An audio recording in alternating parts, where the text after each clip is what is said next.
Yeah, happy New Year, everybody. First episode of the Hockey Happy Hour of 2022. Let's go. Lot to talk about Flyers-wise. We got live reactions also to the Flyers and the Ducks. We got a lot to do, so let's get at it.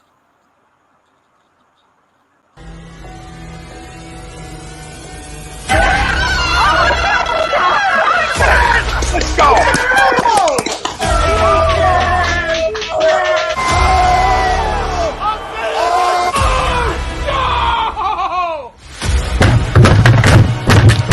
This ain't the puck like he wants his game, he stinks! Oh, shit! He's caught!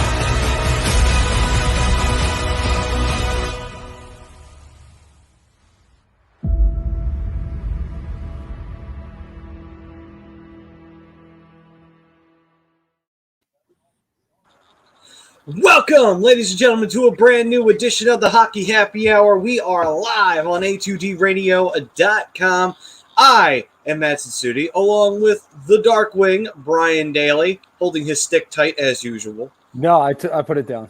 I put it down. That's why I we figured can't it's see. an inappropriate time to bring that up. See. Meanwhile, we've also got the broken one, Rob Povia. A man can't stand. He can't fight. And we have a special guest here on the show, ladies and gentlemen, and that is Jimmy Charest from the Flyers Extreme Group. What's going on, Jimmy? Hey guys, how's it going? Ready for a game tonight? Oh, yeah. We are here on a watershed moment here in the Hockey Happy Hour because today it is the first time that we're going to have ourselves a family throwdown right here live on the air because you see, the Flyers and the Ducks just so happen to be meeting each other tonight, and that's the first time that has happened since we started this show. God, like what, 5-6 years ago? It's been crazy to think about how long it's been. These two teams, we have never had to do a live reaction against each other before. Huh. Yeah, first time. Because of that Thursday nights we used to do, and they never played hockey on Thursday. No. On Tuesdays. Let's go. Yeah. That's the beauty of it, isn't it? So, today it will be a family throwdown brought to you by Body Check Wellness, created by former Philadelphia and Phantoms enforcer Riley Cote. These are a line of products using hemp, but also THC-free. They have edibles, gummies, ointments. These are things to help with focus and clarity, whether it's dieting, whether it's focusing on a task around the house, whether maybe a school assignment or what have you, or just going to work and, feeling motivated to getting everything done. So, you might get that raise that boss who's a dickhead hasn't been giving you in a month or two.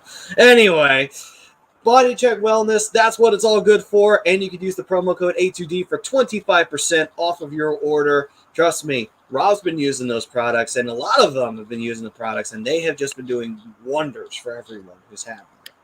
Absolutely. And right now, it's just about to end, so jump on it now. Buy one, get one free. Organic CBD gummies.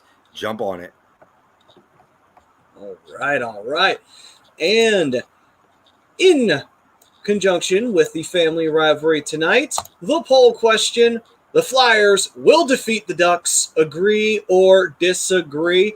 And that is brought to you by, something that the Flyers are going to need and the Ducks will need if they want to come up on the winning end of this one, and that is confidence. And if you want to come up on the winning side of the dating game or, maybe go to the bar and you see that pretty lady at the other end, you're like, all right, I think I can land her. Well, you need that confidence, and Manscaped is the way to go because it takes care of the sensitive areas, the areas that you very much don't want to see a bush in.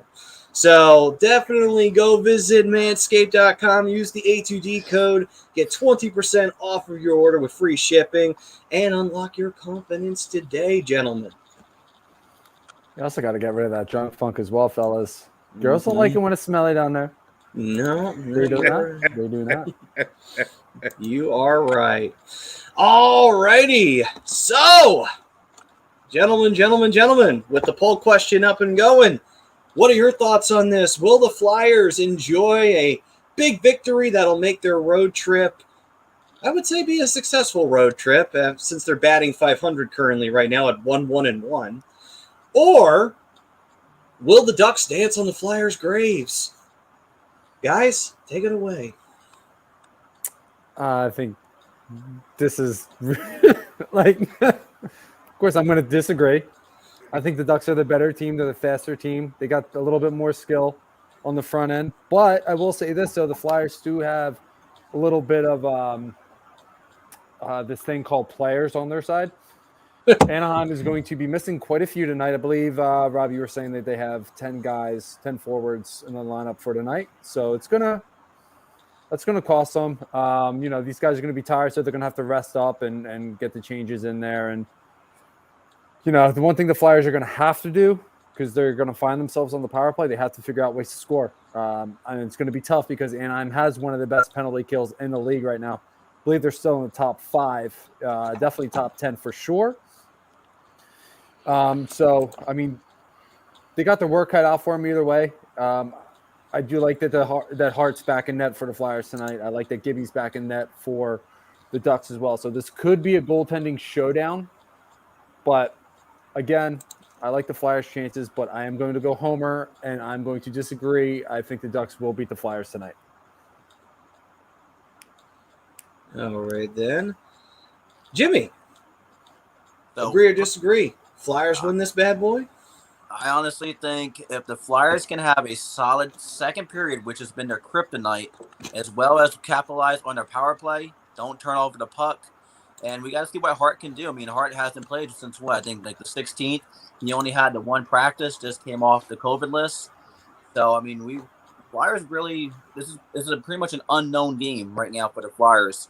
And if we can get solid goaltending from Hart, play well in front of him, because now we don't have Provorov tonight. We don't have the captain out there. So it's going to have to be a complete 60-minute effort from this team, and if we have any chance. I mean, I understand Anaheim is without Getzlaf as well, but we gotta have a clean game, because that's one thing the Flyers have not been able to do, especially in the second period where they've been greatly outscored. So if we have any chance to win this game, we need to have a good second period. That's some facts there. I mean, the second period has been by far their worst all season long. Robbie? Thanks, Maura. I appreciate that. I had a work meeting right before a Zoom conference, so don't get it twisted. I don't rock the button-down shirts very often, but It's very professional, I must say. I was a fan. I appreciate it. You're too kind, sir. You're too kind. But in regard to this poll, man, I went back and forth on this all day. At first, right away, I hit agree because I'm a homer. Absolutely.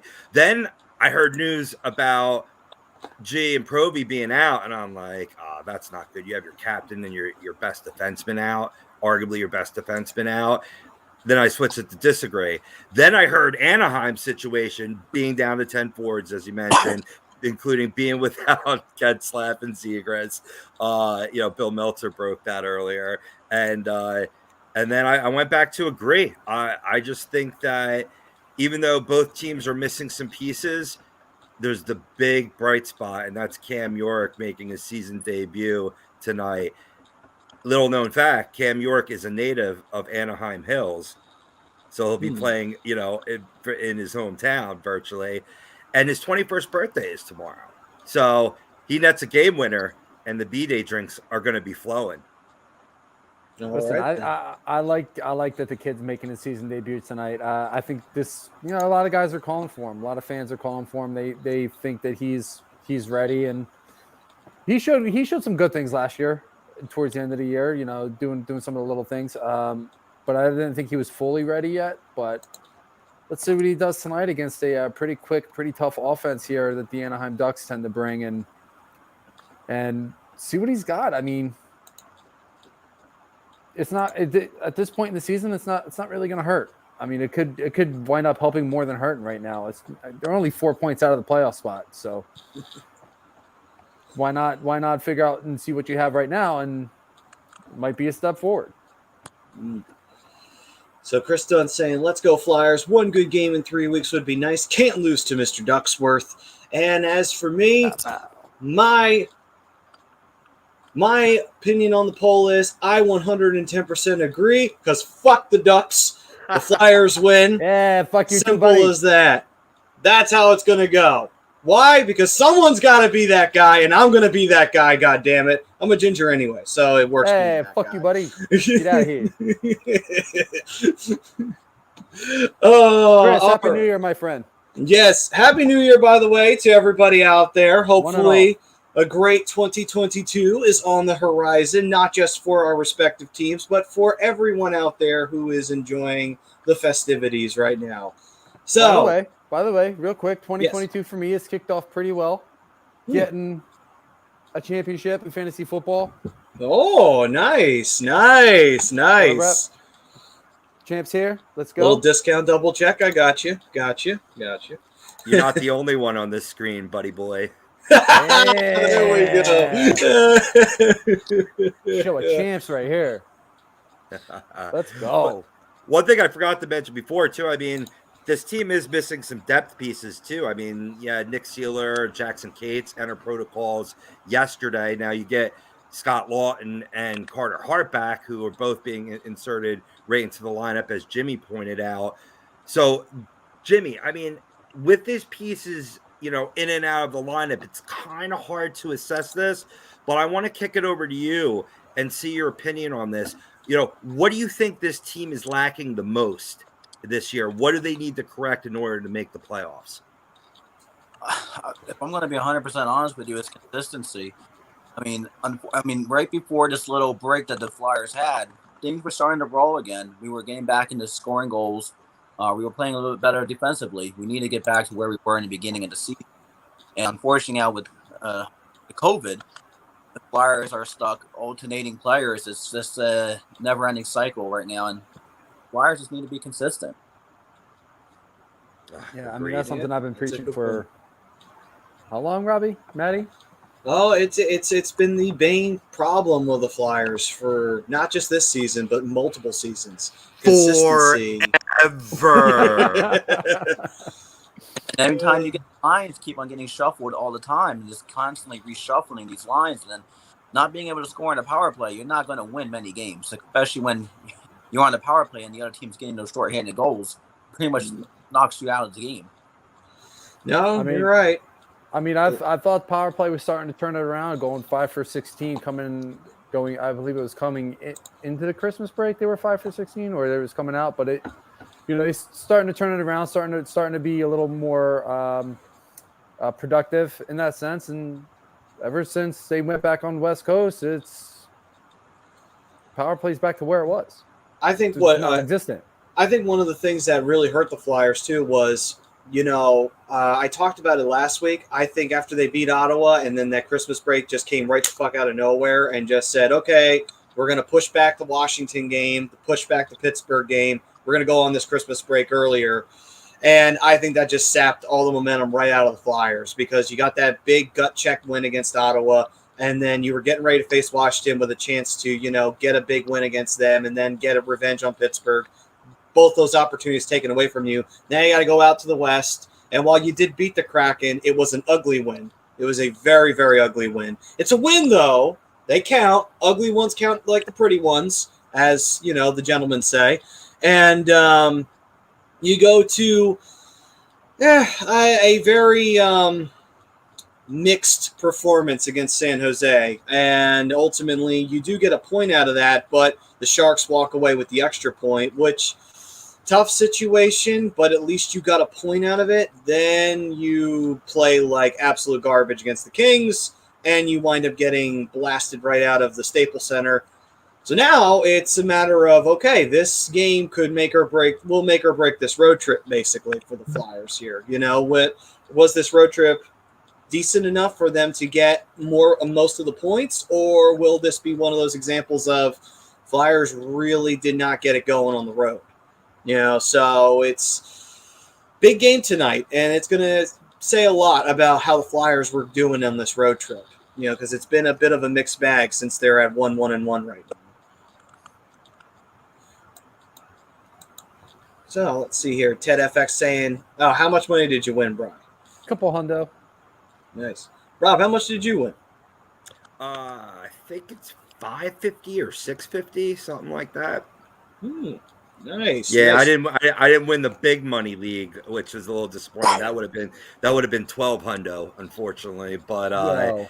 yeah, but this league was cool too. A lot of industry guys in it, so it's more for rep. You know what I mean? That's- Yeah, dude. Like my high money league, I got one round out of the championship, and James Robinson had to go ahead and tear that Achilles of his. And, motherfucker. Yeah, I feel you. Would have been a lot closer if he didn't. Jesse knows you guys pain. He's saying COVID killed me with my fantasy playoff. Everyone on my team got COVID. Mike Evans hurt. Rest in peace. At least he didn't lose his mind like his teammate. Yeah.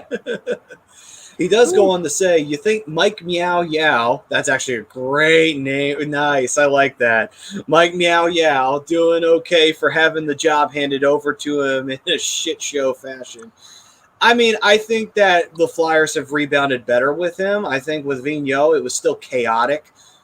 Does he get the interim taken off of him? Right now, I would still say I'm not sure on that. The jury's still out on that, whether or not he gets the interim taken off or not. I still think we have to wait and see where the Flyers are at in the latter portion of the season before we're ready to see what that decision will be. But as for right now, I don't think he's been terrible behind the bench. I think the Flyers have played better with him behind the bench solely just as the head coach. How do you guys feel about it? I'll let Jimmy handle this one first. Honestly, when he first took over, I was pretty aggravated because I was at the first game when he took over when the Flyers played Colorado, and his decision to leave Jones for 7 goals when the Flyers were still in that game had me really heated that night. I understand that Hart had a bad night the night before as well, but when you're in a game and you're the head coach and you're just leaving your goalie at home to allow 7 goals, it's just mind blowing when you're still in the game itself. But he has turned it around. The team has responded to him. I think the team's going to have to at least finish above 500, get a couple, like a good 5-game winning streak building up for him to even have a shot to remain as the head coach. I still think the Flyers will do their interviews at the end of the season. And I just, my personal feelings, I don't think he'll be the head coach, but I'll still think he'll be on this team as an assistant. Okay. I mean, I thought this team has responded well to Yao. Obviously, they're not playing a ton better, but I also think that's because of some of the talent on the roster or lack thereof. He still needs to figure out ways to get guys like Couturier, TK, all those guys going. Giroux responded fairly well for the most part. He's been pretty productive, but all in all, they need to really figure out the power play if they want to really start winning some of these games. And Yao's not really an offensive-minded guy. He's more of a defensive-minded, stay-at-home, protect the goaltender type of head coach. And we saw that in Minnesota. We saw that in St. Louis. But do I think he remains the head coach? No. I think I'm with Jimmy on this one. I think he remains on the staff, but I do think they bring in another head coach for next season.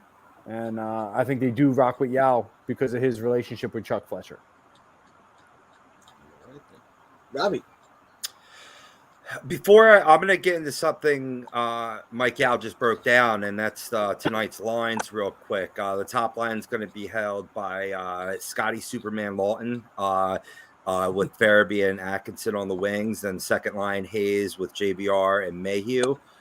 Third line, they're keeping together at Frost with Lindblom and Konechny, who've been skating very well, passing very well, had a nice tic-tac-toe goal the other night. And then fourth line, Brown with Willman and McEwen. Cam York being paired on the top defensive pair with Justin Braun. Sanheim with Risto, Yandel and Connaught. And I'm sort of in between here. I think that even if the Flyers finish over 500, they need to be a playoff team in order for Yao to have the interim taken off. I don't see that happening. I think there's too many good teams, especially when you have a resurgent Detroit Red Wings team confounding that in there, and another, foe from the Atlantic Division getting in your path for a wild card. So with that being said, assuming that they do not make the playoffs, I feel that they will bring someone in, and that someone, Anthony, I saw him in the chat, God willing, will be Rick Tocchet. I think this is the time. I think he's been a coach. I know he's been a coach a couple stops and had the growing pains and can really shine with his system here with this current roster. So that's what I foresee. Maybe that's a little hopeful thinking, but I don't want to twist it. I don't want to, confound the fam here.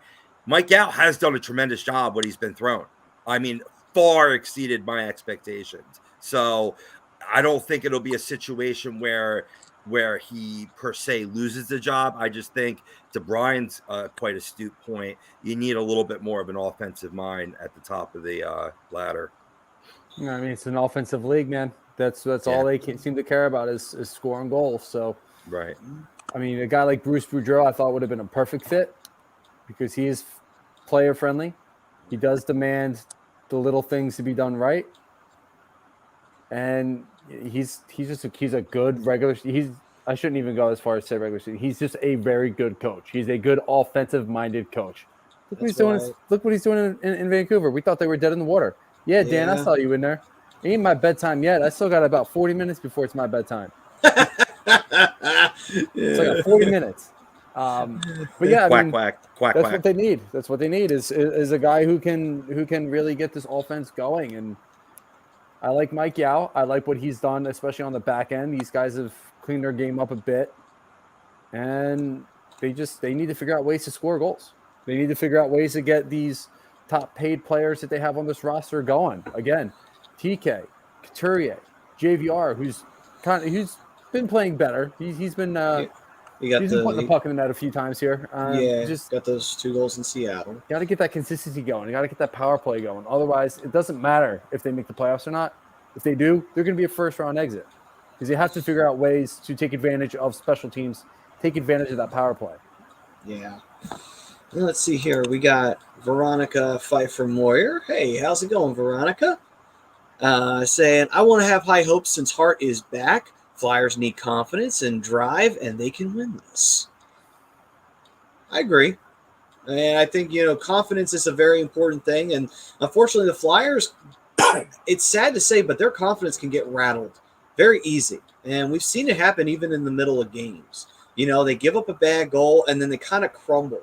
They start making a lot of mistakes, and they start, then they start trying to force things, and then that leads to opportunities the other way. And it's like, you have to, hockey is it's a game of bounces, split-second decisions, and literally you could be leading a game, and then 2 seconds later you could be tied or losing the game. It's just how it goes. You can't let your confidence get rattled so easily, and I think the Flyers do allow that to happen a little too much, which is why we were having such problems with players in the locker room and also with coaches, because it's like, if you don't have somebody building up a strong foundation of confidence, it's going to cause problems very, very fast for the team. It requires team leadership and good coaching. This is a hell of a game in Boston. What's the score? 3-3. Devils just tied it up. Jesus. And the Devils are riddled with injuries too. So, I mean, it's pretty impressive to see that they're competing with Boston, albeit though Boston has kind of been, here for the better part of the year. But at the same point, though, is it a shock if Boston makes the playoffs? Honestly, no. It's still not a shocker, even if they do. Damon Severson is so good. See Garrett York here. Excited for York if he gets power play time. His distribution is unreal. That is true. Great player that, luckily I did get a chance to see a few Michigan games and got a chance to see him play in college. Really does have good vision. It's just, I hope he can transition that into the NHL. I know he's been doing well in the AHL too. So it's just one of those things of, okay, hopefully he can continue, leveling up, so to speak, and will find himself a top gear here in the NHL. It's a chance for him. He had some NHL experience last year due to the Flyers just not wanting to compete. And now this year gets a chance to show why, he's worth keeping on the roster. Yeah, no, for sure. I mean, we've said it before. He's going to be the future quarterback to this power play, and he's got a laser shot, quick release from the point, and like you were saying, his vision is second to none in the organization, I should say. My only question for him is he ready? Because we know he's patient enough. We know he's got the good IQ. Is he ready? That's my only question. And I think we're gonna really find that out this year, depending on how many games he gets to play. But I think that's a question we have answered at the end of the year. Gents, do you see him scoring, or do you see him assisting on a goal tonight?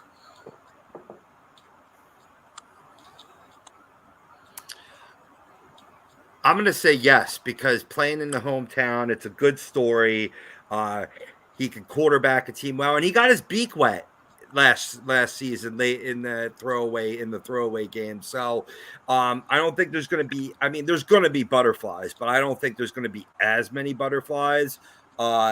And to the point of the commenter, there might be a relation there. I need to find that out, Garrett. And you promoting your boy over there, but he's spot on. His distribution is unreal. Jimmy, what do you think, man? You think he lights the lamp? I'll even go one step further. I don't think he's going to get a goal in this game, but I'll say he will be on the assist on the first goal of the game for the Flyers. Nice. All right. Nice. All right. I like it. I was thinking a helper. I don't think he's going to get a goal. I don't know if it's going to be the first goal, but I definitely think he does have a helper tonight. Yep. All right then. And what do you think? How long do you think he's up on the Flyers? Do you think that they send him back down at some point, or do you think they try to keep him on the roster for a little while longer than we would expect? I think he's just on a loan right now. So you think first chance he's going back down, basically? I mean, if he's playing lights out, no. But with Provorov due back in, 5 days, 6 days, whatever the protocol is, something like that, he's only going to get a couple games in, and he's going to be on the taxi squad for the rest of the year. But is this going to be his only shot up here? No. I just think this specific trip is limited just because of the all the protocols and stuff that they have to watch out for now, and all that other stupid shit. All right, then. Jimmy, how do you feel? Yeah, I think he's just here for then. He's going to be probably going back down afterward. I mean, you don't even. I don't want to rule him out of a possible scenario where the Flyers have like a back-to-back game, where they use him on the first or second end of it. They can possibly do that too. Sure, that is a possibility. Robbie, you feel the same way? Yeah, I mean, they have that luxury now with the taxi squad reinstated. That's where they because he was already pulled from the Phantoms to be on said taxi squad, and thank goodness with Proby going down, because at least maybe he could help stem that tide a little bit. But I think he does go either right back down or maybe back to the Phantoms to get more playing time, unless. And I think Brian touched upon this. If he just tears it up from minute one on the ice, you do have that luxury. You could always bump Connaughton down to that taxi squad, put Risto with Yandel on the third line, and pair York with Sanheim on the second, or vice versa. I mean, I wouldn't feel comfortable having Well, that's a tough call because there's kind of the same type of player, just one older and one younger with Yandel and York, but he could also learn a lot from Yandel. And I think, Matty, you made that point in the preseason, if memory serves me correctly, which is a bold thing at my age. But I think you said that. Yeah, I did say that it would be good for him to learn from one of the veteran players like a Yandel, because Yandel has a lot of experience and he's a former captain. So it makes sense for a young player who's up and coming to learn. And even though Anthony's comment here saying Yandel needs to retire, he looks slower and slower.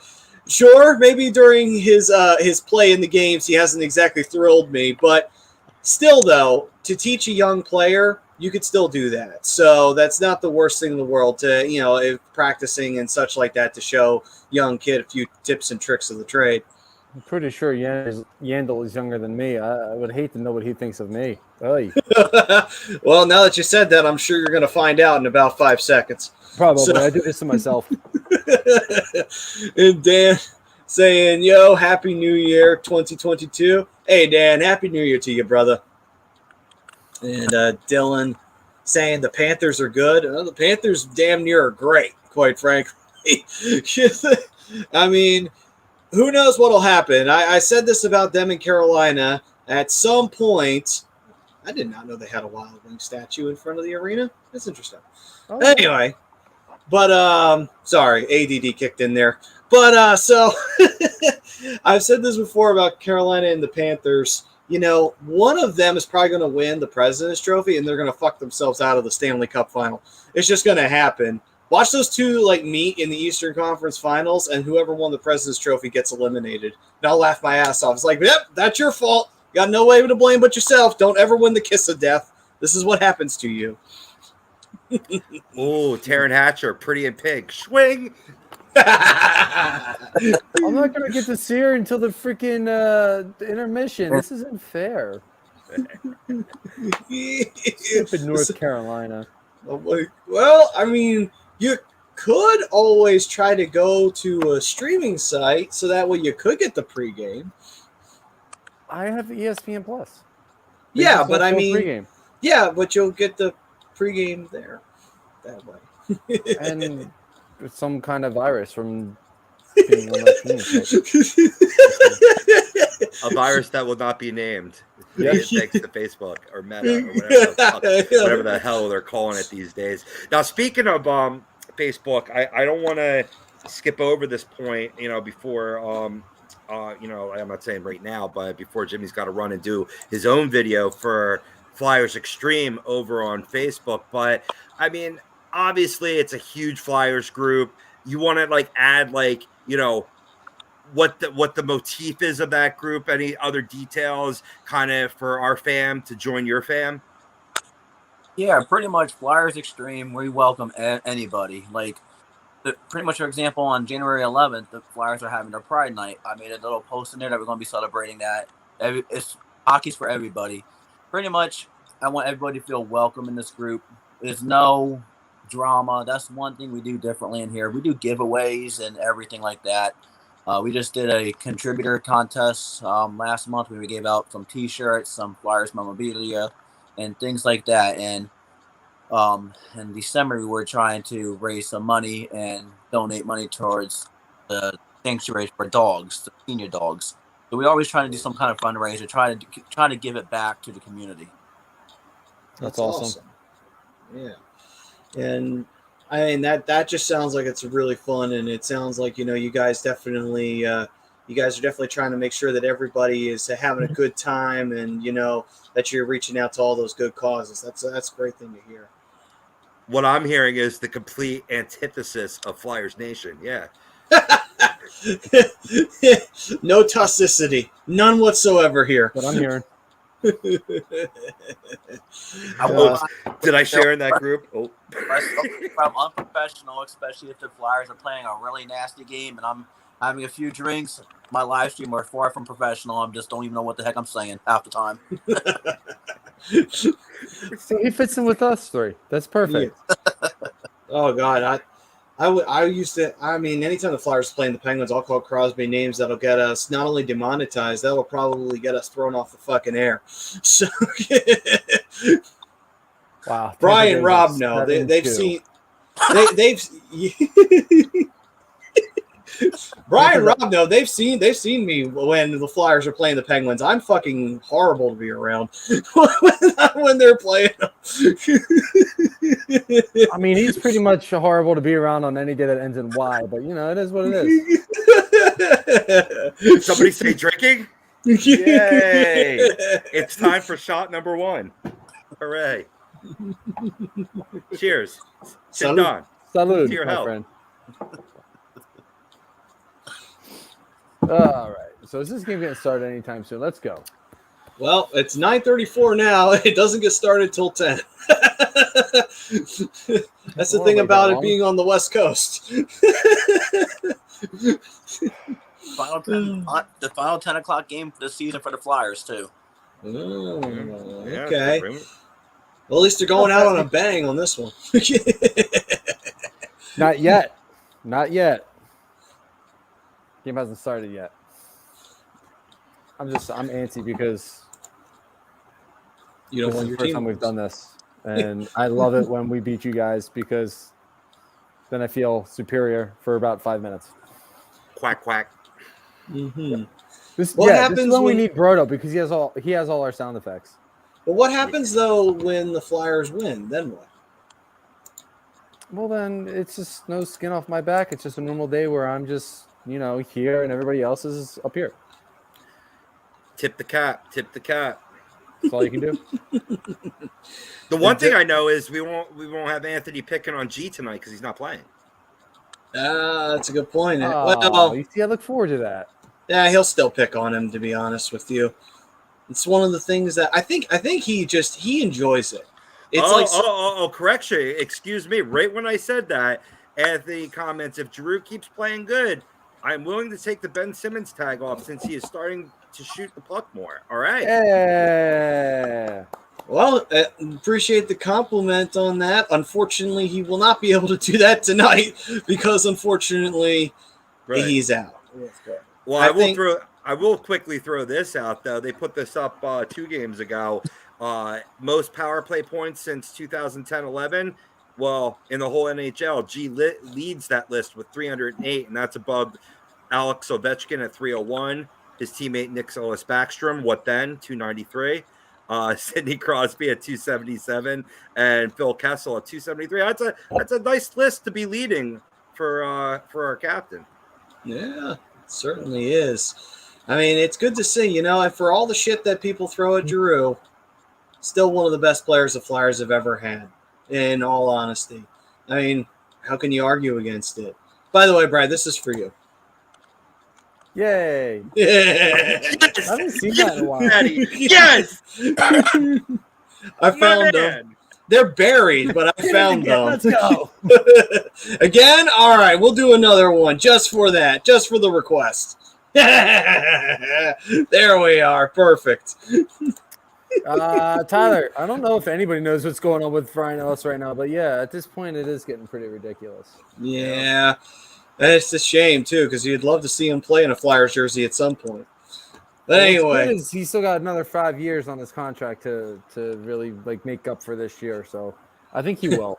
Yeah. I hope he will. But it's the ambiguity that's frustrating. He went off, and this was not recently, but he went from day to day to week with just the lower body injury, no specification, no information whether he'll need surgery or won't need surgery. I just take it that they don't know. And you know that hockey organizations are very tight-lipped. It's either upper or lower, and that's all you're going to get.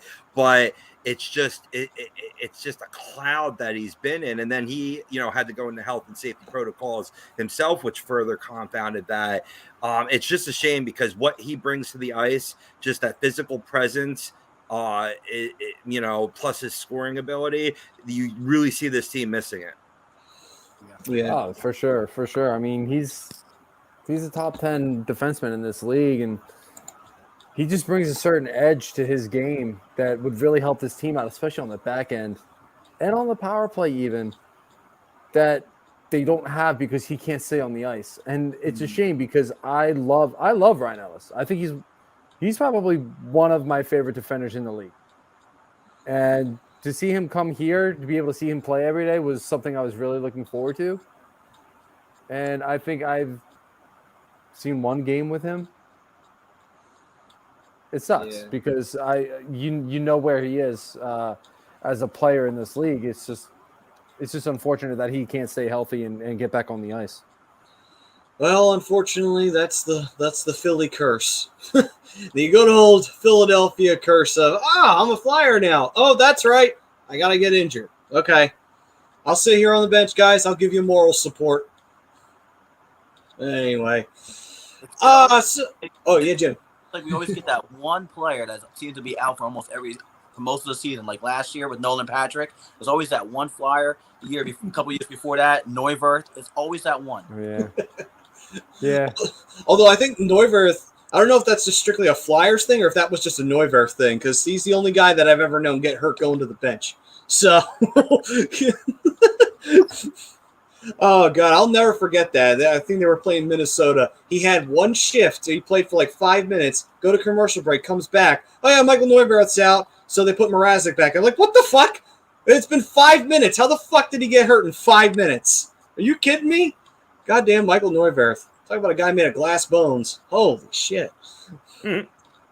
Captain Series with a big-time goal here, making it a 2-1 lead for the Colorado Avalanche. Yeah, Bruins took the lead too, 4-3, with 5 minutes left to go in the third.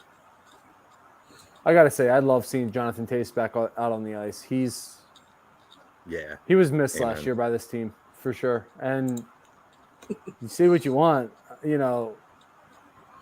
everybody's a closet Jonathan Tace fan just because of the person that he is. Dan saying Claude Giroux is the best because he's Canadian. And that's because he's good. And Anthony saying Neuwirth was a pussy. And and Dan saying agree to, I would assume, the poll on that one.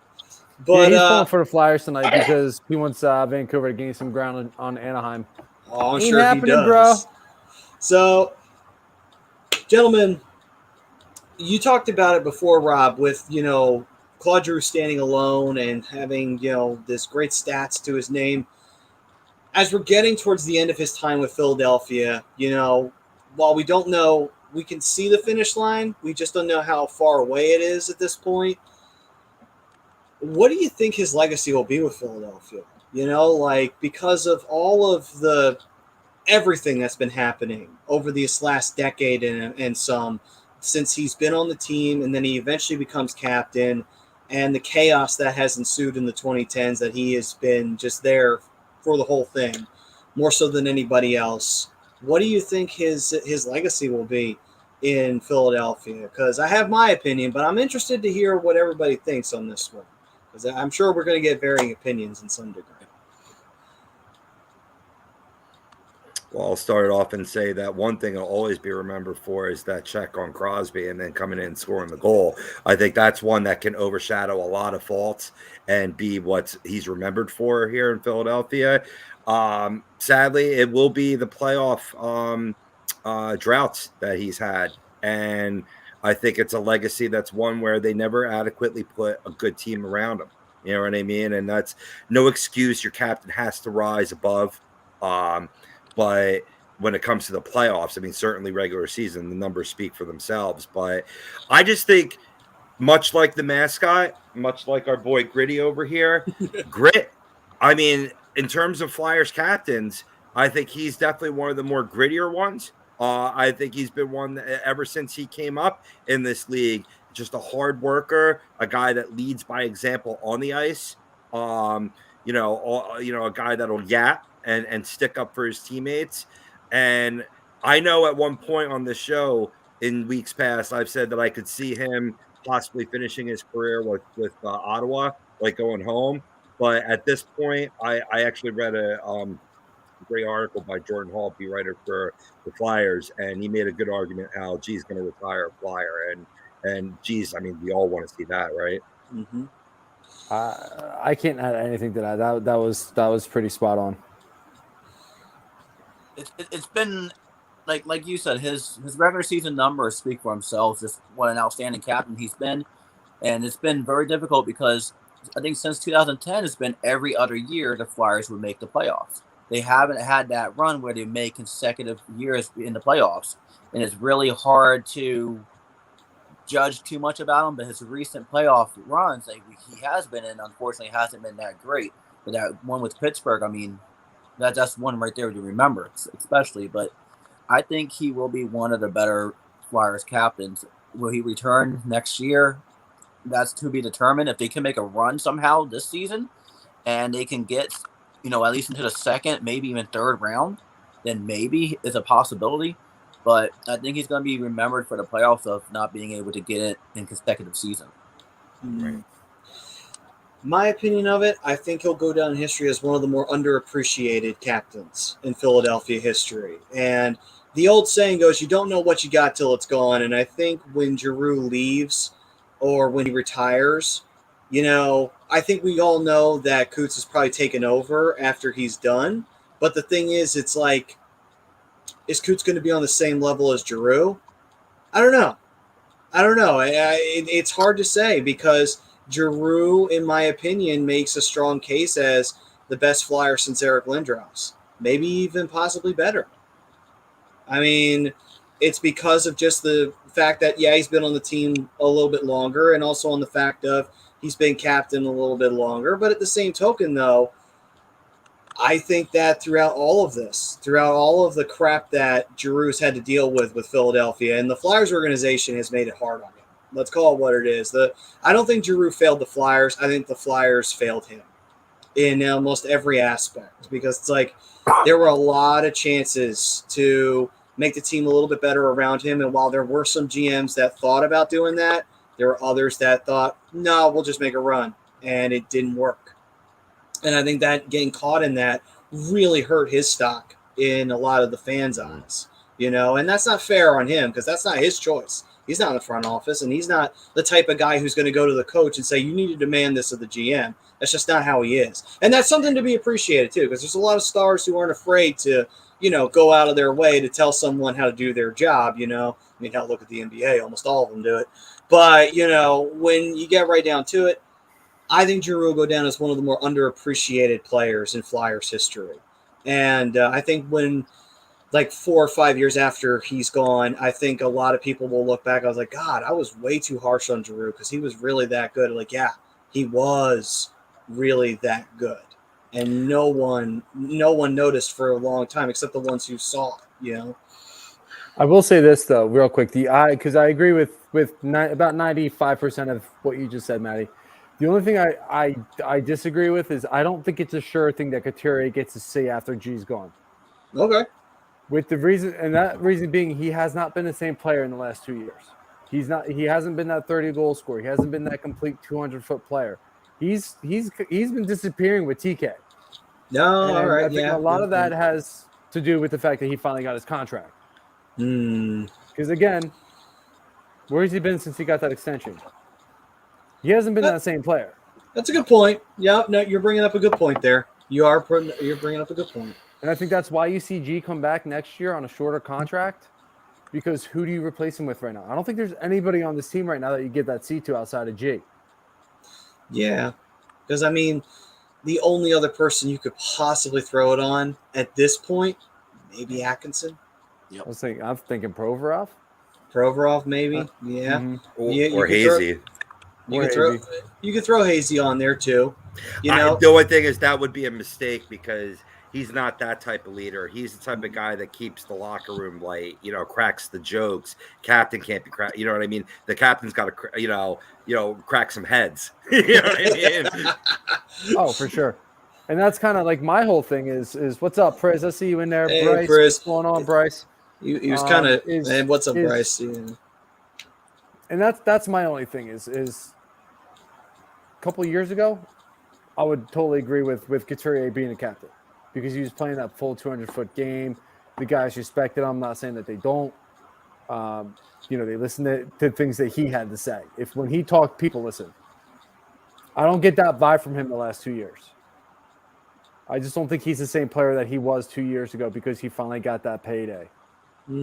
I hope he proves me wrong and it finds that 30-goal mark again and starts to find to be that complete shutdown 200-foot player that he was. But like I said, as of right now, it could be a coaching thing. It could not be. We'll find out in time on who Sean Couturier truly is. Yeah, I'm totally down with that, Prism. Superman getting the C? Yeah, Scotty Laughton, baby. He's leading the team now. Of course, if he is going to have the C, we got to have it like a Superman logo and then have the C in the middle of it. That's just how it's got to be. Well, I mean, it speaks volumes that, he comes back and goes right into G spot on the top line because he's shown that versatility where you put him in the upper six and he can show that scoring touch, that prowess for the nose for the net, whereas he could fill more of a depth guy, more of a checker energy guy. He sort of has a multifarious degree of skills, that's an asset of a captain as well. So it's not unfounded. Yeah, that's true. All right. No, So I've seen guys named captain with less abilities than Scotty Laughton. So, well, I mean, think about it this way: when he was playing for Detroit, did anyone ever expect Keith Primo to be a captain? Then he comes to Philadelphia and he becomes one of the best captains the Flyers ever had. Not necessarily for goal scoring, but because, goddamn, could he inspire you? Literally, that team would have jumped right into a fucking pit of fire butt naked for him because that's how much he inspired that team. oh my, oh my. Am I wrong? Am I wrong? Oh He had a goddamn cult-like atmosphere going on in Philly at that point. Like, everyone loved Keith Primo. It's just not something I want to picture in my head. I'm just saying. Add that to the list of things that I have done to torture you mentally. Chris, I'm saying it's all good. I'm gonna pass out as soon as I'm fighting the Sandman. Oh God, damn man.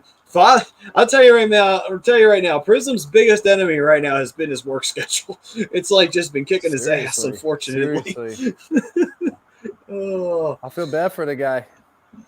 Been there. Boston won their game 5-3. It looks like with 22.8 left. All right. So Jimmy, how much more time you got left, brother?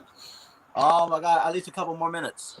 All right, man. So, real quick, who do you think will be the 3 stars of the game for you, at least in terms of maybe the Flyers? Oh, what for the game tonight? Let's see. I think Cam. Cam? I would even go with Hayes in this game and Hart. Oh, okay then. Nice. Big return performance from him after coming off COVID. I like it. I think he allows one tonight. All right then. That's awesome. That is awesome.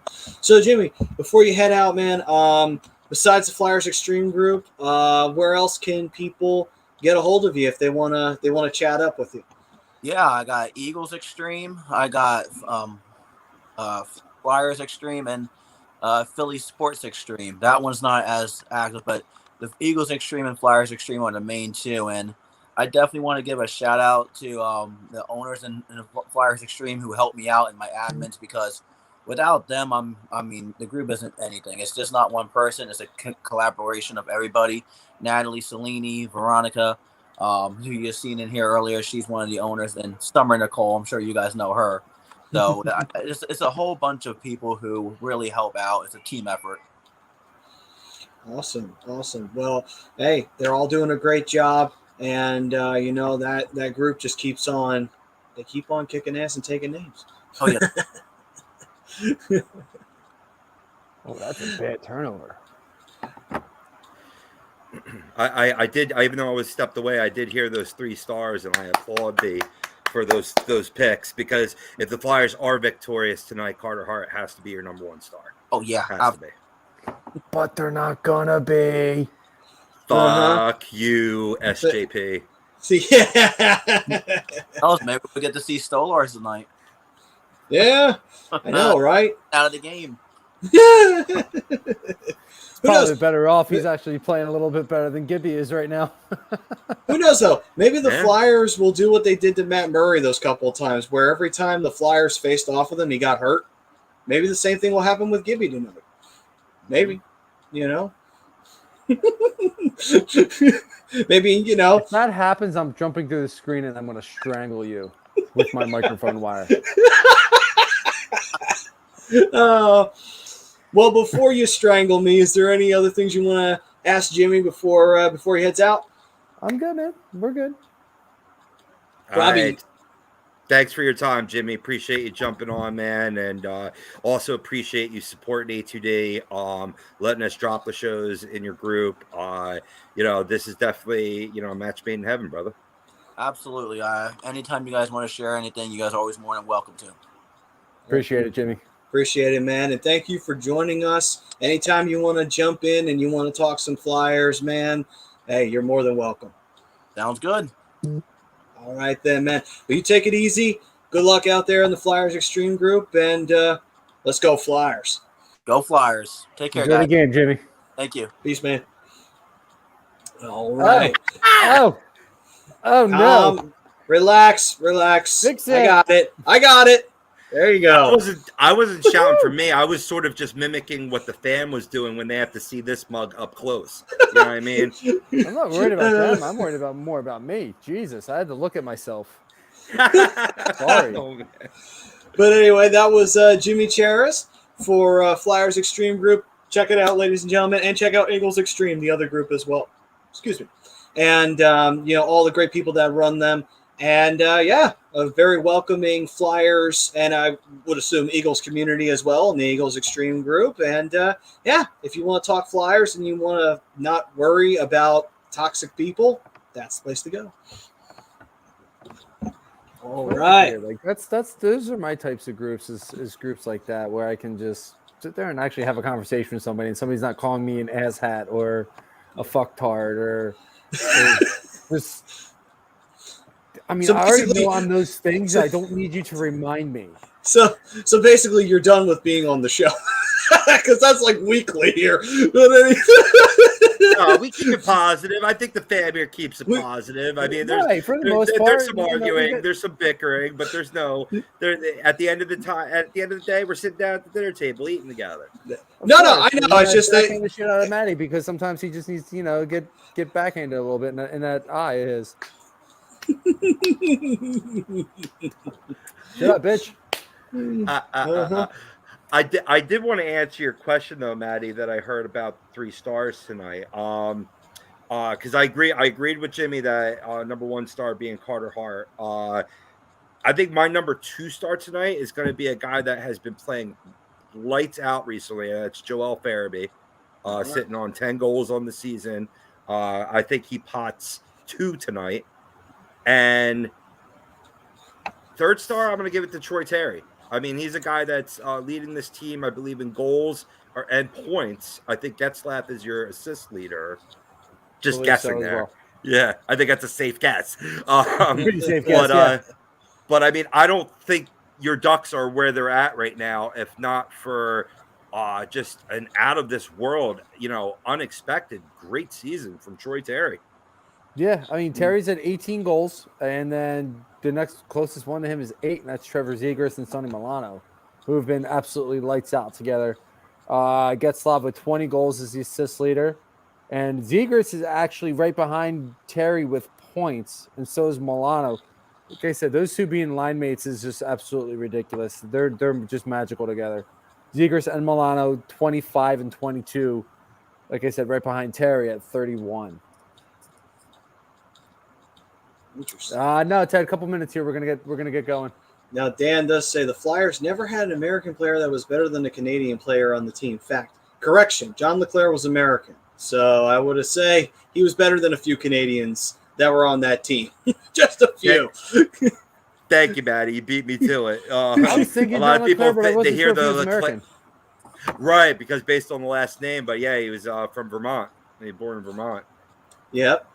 And Bush was a pretty decent goaltender, and he was American. So, again, you wouldn't think it with his last name, but he was from Rhode Island. So, few Americans on the Flyers that have stood out, although plenty of Canadians too, obviously. Bobby Clark's the greatest Flyer of all time. Definitely Canadian from Flin Flon. So, Flin Flon. Yeah. And the fact that you got to dig that deep for America, you know what I mean? Like, this team has been predominantly Canadian. So I do get Dan's point there. I mean, not to detract from it. Yeah. I just wanted to, American too? What's up? Carter's an American player, right? No, I think he's Canadian. Son of a bitch. Yeah, Mike Richards was Canadian. I knew Richie was. Yeah. JVR's American, obviously. He's from Jersey. Jersey represent. Yeah, and Ghost was American, actually. Bum. Yeah, sent him to Arizona for nothing. Coots is actually American and Canadian. He's a dual citizen. So he could play for both teams. I think he would.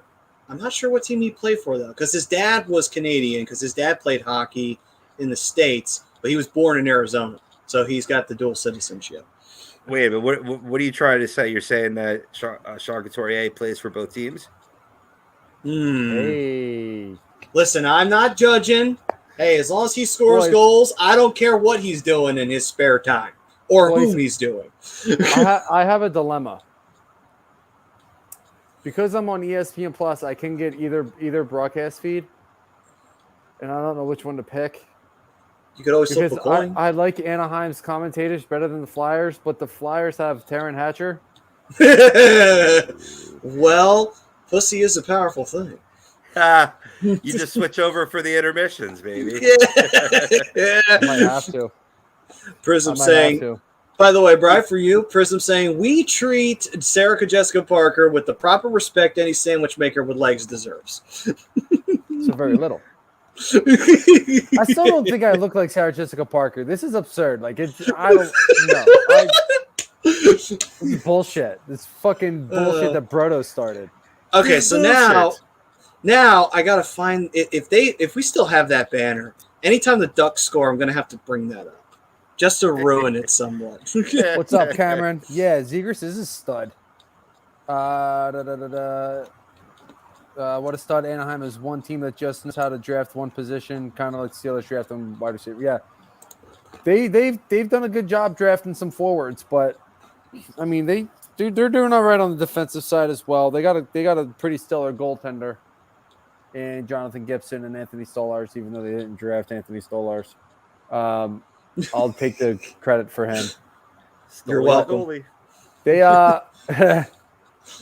Bob Murray has done a good job drafting some of these players, but obviously with his situation no longer being in Anaheim, they are starting their GM search. So let's see what the new GM can do, whoever that winds up being. All right then, let's see here. We got Anthony. I wish Taryn Hatcher would wear something skimpier. I think we all would. True story. But we're talking about she, fine Christian girl. She's not going to be too promiscuous, nor should she be. She wants to be respected for her job, and I did throw her out some love. I mean, you got to say from year 1 to year 2 of hosting, night and day. I mean, you could just see the progression, less stumbles in her words, handling transitions well. I mean, we as broadcasters can recognize that, and I think it does deserve a bit of kudos there. I mean, obviously she works hard at her craft. Yeah, she does. I even last year I thought she did a great job. Yeah. I mean, everybody's going to stumble over their words at some point. We all do it. It happens. It's a part of being human. But I felt she's always been knowledgeable, asked the right questions. I think having Scott Hartnell most games on her side benefits her because they play well off of each other, I think. And not only does it make it informative, it makes it entertaining as well, which is why I was a big fan of Scott Hartnell being on the pregame and postgame crew. Absolutely. And I think Scott Hartnell, too, it helps with, giving us some knowledge on, okay, this is what usually happens when you're on the bench at this point, or usually in ice level or in the locker room. Al Morgani's good for, like broadcasting, and just like, because he's been doing it for so long. God, I mean, he goes all the way back to the 80s. So even a little bit more than that too. Yeah, so there's actually they opened up the vault one time and they showed him with a freaking mullet, and I didn't know I didn't know how to process that, to be honest with you. I'm like, oh my god, he had a mullet at one point. What the fuck? It's like he dates back to Prism. He definitely dates back to Prism. Actually, not just that Prism, but this Prism too. So. So no, Raska. Correa is not going to be the next GM. He's just a part of the team that's going to be searching for the GM. I don't think he's qualified. He's been out of hockey for a very long time. Chris, concur with the boss. Screw every team that isn't the Flyers. That's what I'm talking about, man. That's what I'm talking about. Dan saying, got the game on NBC Sports Philadelphia. There we go, Dan. Thank you. Well, he's pulling for the Flyers because he doesn't like me, but that's fine. That, and he's also probably tonight. He probably also wants to see what all the fuss is about Taryn Hatcher. You're welcome, by the way. Oh yeah, quick question: over under on how many times Scott Hartnell has hit on Taryn Hatcher? Where is it at?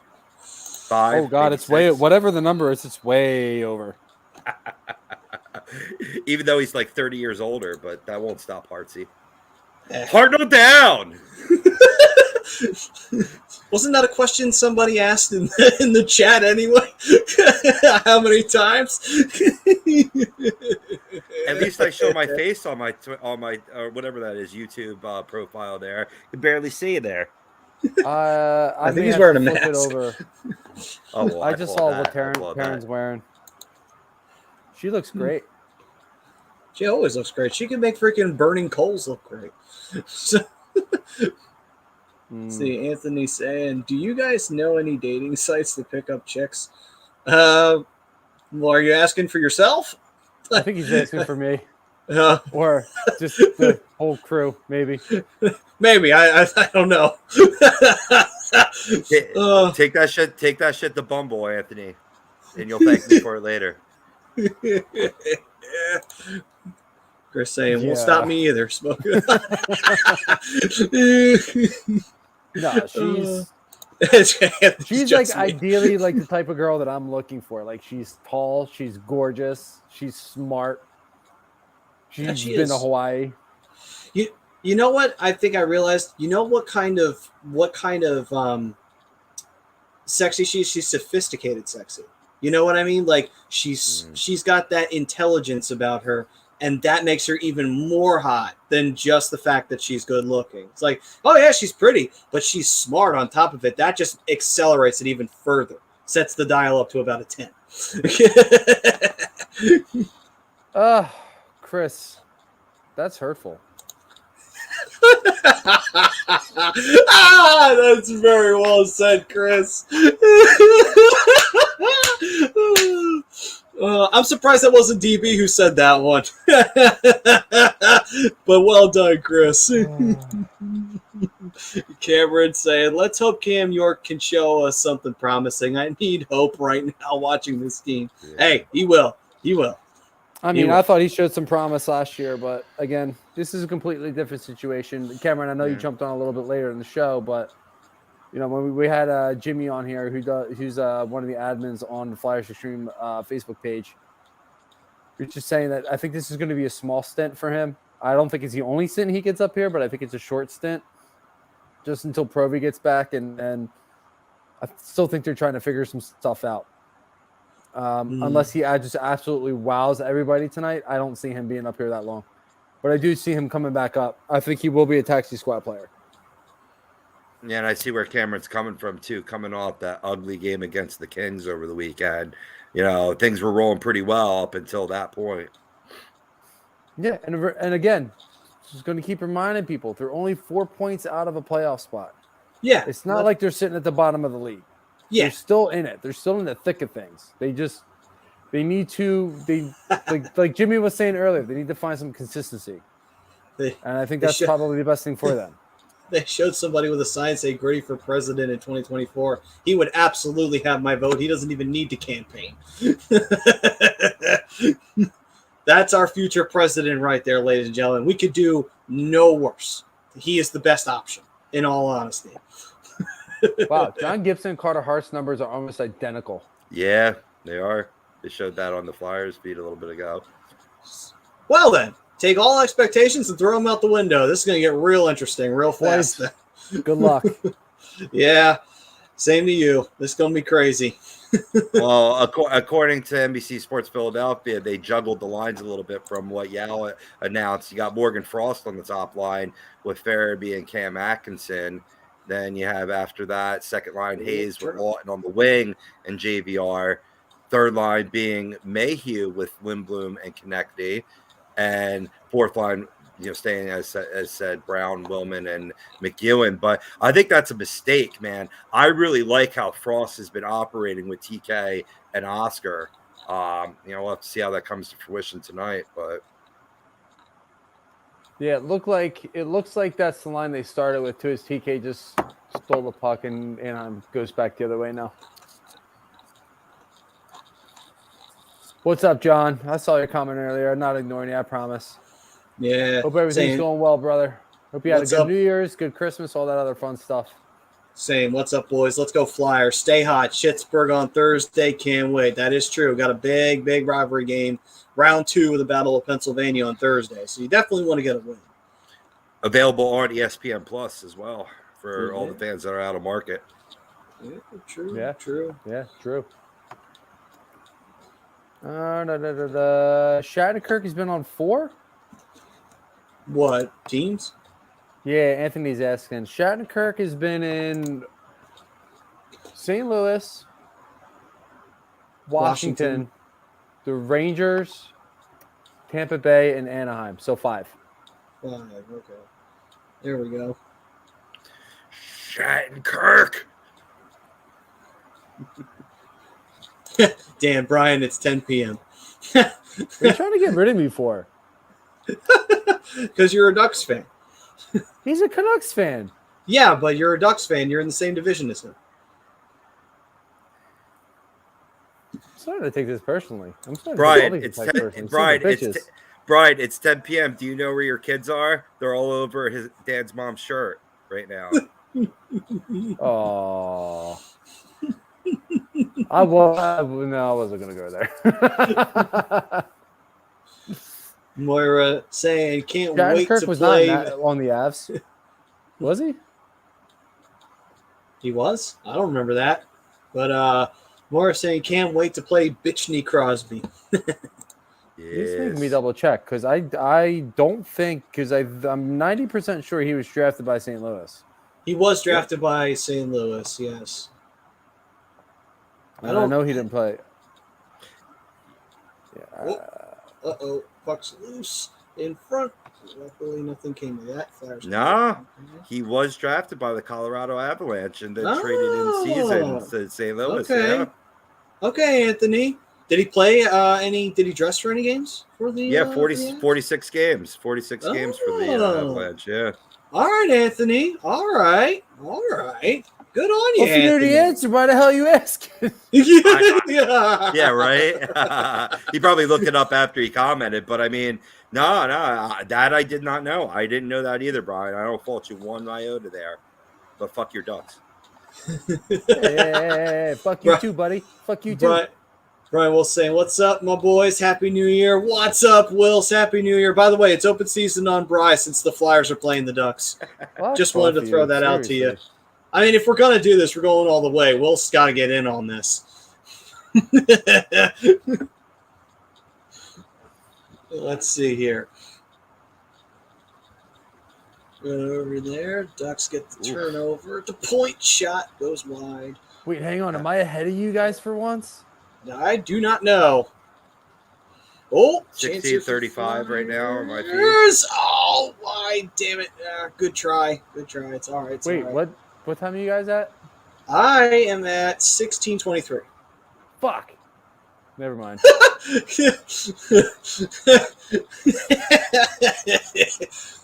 You see, I'm getting shit from Greg. I got shit from Tom. Now Wilson's throwing it at me, telling me to eat shit. Willie, still love you, brother. Yeah, Duck the fucks, right? Duck the fucks. It's all right. It's just for tonight. Oh, absolutely. One night only. That's how it goes. Well, hey, listen though, but listen, this is the first time this has happened. We got to do this properly. The refs are going to the box for something. What's going on?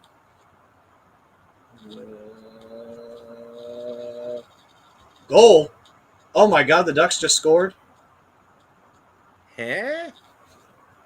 Oh, yep, they did. They got one right by Hart on the bad angle. Yeah, short side. They nailed off the bar behind the crossbar inside. Yeah, and bounced straight back out. All right. Well, with that, I couldn't find the one I'm on like an even more delay there, Dan. So don't feel too bad.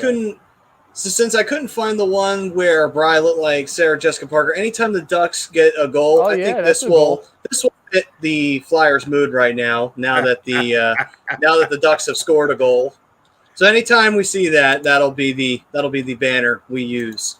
Yeah, K-Dot, I see you. Let's go Ducks. Yeah. K-Dot saying was that Lindholm? I think it was.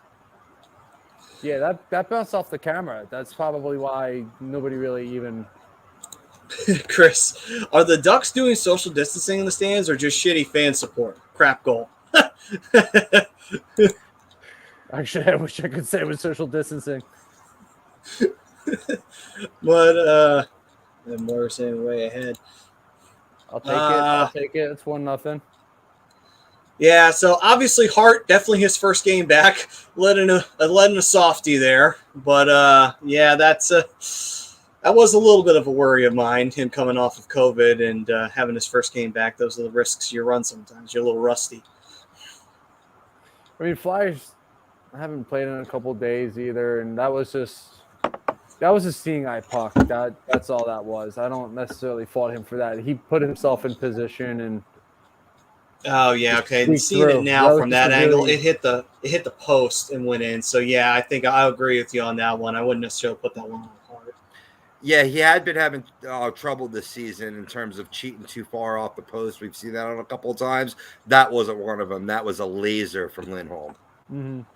Yeah, John's saying that's not a bad goal. No, I agree. I thought it was from the top-down angle. It looked bad, but then when I saw it on the ice level, I saw that it hit the post. So it's a much better shot than I realized. John said it got tipped too. Yeah, I hadn't noticed that until then. Yeah, I don't think that's going to be Lindholm's goal. It looked like it went off of Troy Terry's stick, so that one might get changed up there. Yeah, I say so more of a knuckleball that came in on him there. Yeah, I mean, still early, still a ton of time left here. The Flyers just need to get some pressure. They only really had. They'll be all right. Yeah, they only had really one good chance on Gibson. That was 4 or 5 minutes ago. So gotta get something a little bit better going there. I think that was Braun who had that opportunity. Yeah, not a whole ton you can do about that goal. Carson asking if the Flyers are going to win. I'm going to go ahead and say no. I will say yes. I'm still believing, but the Ducks have a tremendous record when scoring the first goal. This is not the way I wanted this game to start, for sure. Uh-oh. A real great chance there for the Ducks and a great save by Hart right there. Square to the shooter. Yeah. But, yeah, the Flyers can very much ill afford giving more opportunities like that to the Ducks because they were lucky Hart was able to get into position properly there. Oh, big chance. Gibson made the save with the glove. All right. That's all right, though. Atkinson had a good chance there. Just didn't get enough elevation on it to get it over Gibby's glove. Yeah, Gibby does have an excellent. Go ahead, Robbie. I was saying Gibson has a very, very good glove hand. He does. Oh, no, never mind. I just got that to that play. It was a great play by Comtois. I didn't see who he dropped it off to, but yeah, it was a good job there by Hart getting square to the shooter and really looking like, yeah, Carter Hart of old just needs to get the needs to knock off the rust a little bit. So it actually wasn't a save from Gibby. It was actually, it hit a stick in front and then it flew up into the safety netting. Josh Manson, yeah. But Dan saying, when are the Flyers going to start slashing legs? Well, unfortunately, we'd have to go back to a time machine to the 70s. And I don't know if the Ducks would be in attendance for that particular game. Right? Probably not.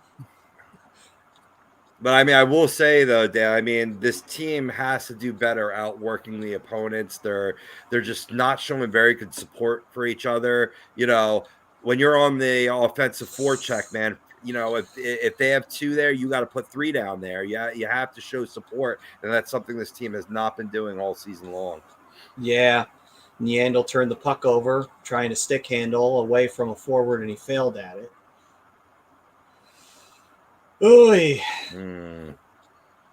Well, look at it this way. We only signed Yandel for a year. at least we didn't sign him for like the next 5 years. Although that would have been crazy if they had done that. I would have really been questioning Fletcher's mental capacity at that point. Raquel needs to break for the slot on that one. He had a good opportunity there. Hart would have kicked it right to him if he broke to the slot. Oh, chance there. Deflected right into Gibby's glove, so stoppage in play. I mean, Anaheim's definitely got to step on the Flyers early on. Yeah. I mean, that's not uncommon. That happens a lot, unfortunately. The Flyers can get stepped on pretty often at the beginning of a game, which is sad, but it does happen often. Just no offensive pressure right now. I believe the Ducks are out shooting the Flyers 6-1 early on. Yeah, that's true. Anthony's saying Ducks look like they have energy, which they do. Carson saying, I don't know, close call. I do have a bet saying that they will be over 5 goals, so hopefully there is. Interesting. Chris saying, I see more Flyers fans in the stands than Ducks. Looks like Eagles versus the Washington football team. Well, one thing, and then this ties into earlier about the social distancing comment. It's very common on the West Coast that, fans are still out in the concessions right now. Like, they pretty much go to their seats like maybe midway through the first. So you'll start to see the stands fill up a little bit. But Flyers fans do travel well. They do. They do. They always have. It doesn't matter where they go either. They travel well, and it's like even like places like Vegas, like that has no fan. Like, from what I understand, more Flyers fans were in the game at Vegas than there were Vegas fans. Well, at least they got And it treated. seems to be the same thing again. Is the Flyers fans are jumping in too. Yeah. There's plenty that were probably very happy in Seattle. They could finally go see the Flyers play a team. There were a few of them in those stands too. I love to see the Duck support their Hollywood Big Daddy trips. I'm gonna just call you Hollywood because I feel weird saying Big Daddy. Hollywood Big Daddy Just trips. Ducks need to move to San Diego. Wow, that's a harsh. Kind of disagree with that, but no. They're fine just where they are. And he also says the Ducks' losing streak ends tonight. That's right. Where's your boy Damien at tonight? Good point, actually. Where's Don Don too? Yeah, Don Don's not here, and I mean his Red Wings were beating the shit out of the Sharks last time I saw that game. So there's a good reason for him to be in the chat tonight. Yeah, there's Cam's family, Cam York's family there. Anthony's saying Flyers never had an energy and keeps looking slow, never ready to play. Cameron Erlin saying it feels like the Flyers give up 3 bad turnovers in the offensive zone every game. Yeah, agreed. Hollywood, how far are you from Anaheim? How far away is San Diego? Which kind of makes more sense to me now why you wanted to go to San Diego. I mean, And Mo, I saw your comment earlier too. Yeah, they have one alternate that's orange, which I'm actually really surprised they're not wearing tonight. Chris Dunn saying, let's bench Yandel 1 game before the record. Boy, that would be a big old fuck you, wouldn't it? Hey, this is for being shit every time you played. No, we already had one guy lose his Iron Man streak tonight. We don't need another one. No, you're right. And that really sucks too. That Proby lose. He hasn't missed a game since he was 19 years old coming into the league, and he misses it due to COVID. I mean, Giroux had the same thing last year for that matter. But it's a shame. But it's just got to be safe. I get it. I understand. But you wish that it could be designated something different. You know what I mean? Like, because it's not really an injury that took him out. Yeah. Yeah. No, you hate seeing that shit because for that reason that you said, Rob, it's just. Yeah. I mean, 409 games. Yeah. I think it's 409, 406, something like that. Something like that. Yeah. It's still sucks. Like, it's kind of shitty. Like, if you miss it from an injury, that's one thing. But if I don't know. I'm just gonna stop. What the fuck was that, TK? You doing a pirouette out there? Like you're fucking Sweeney from fucking what was that movie? Ooh, good chance there. The Cutting Edge. I don't know, man. Like Konechny is this. just, Christ.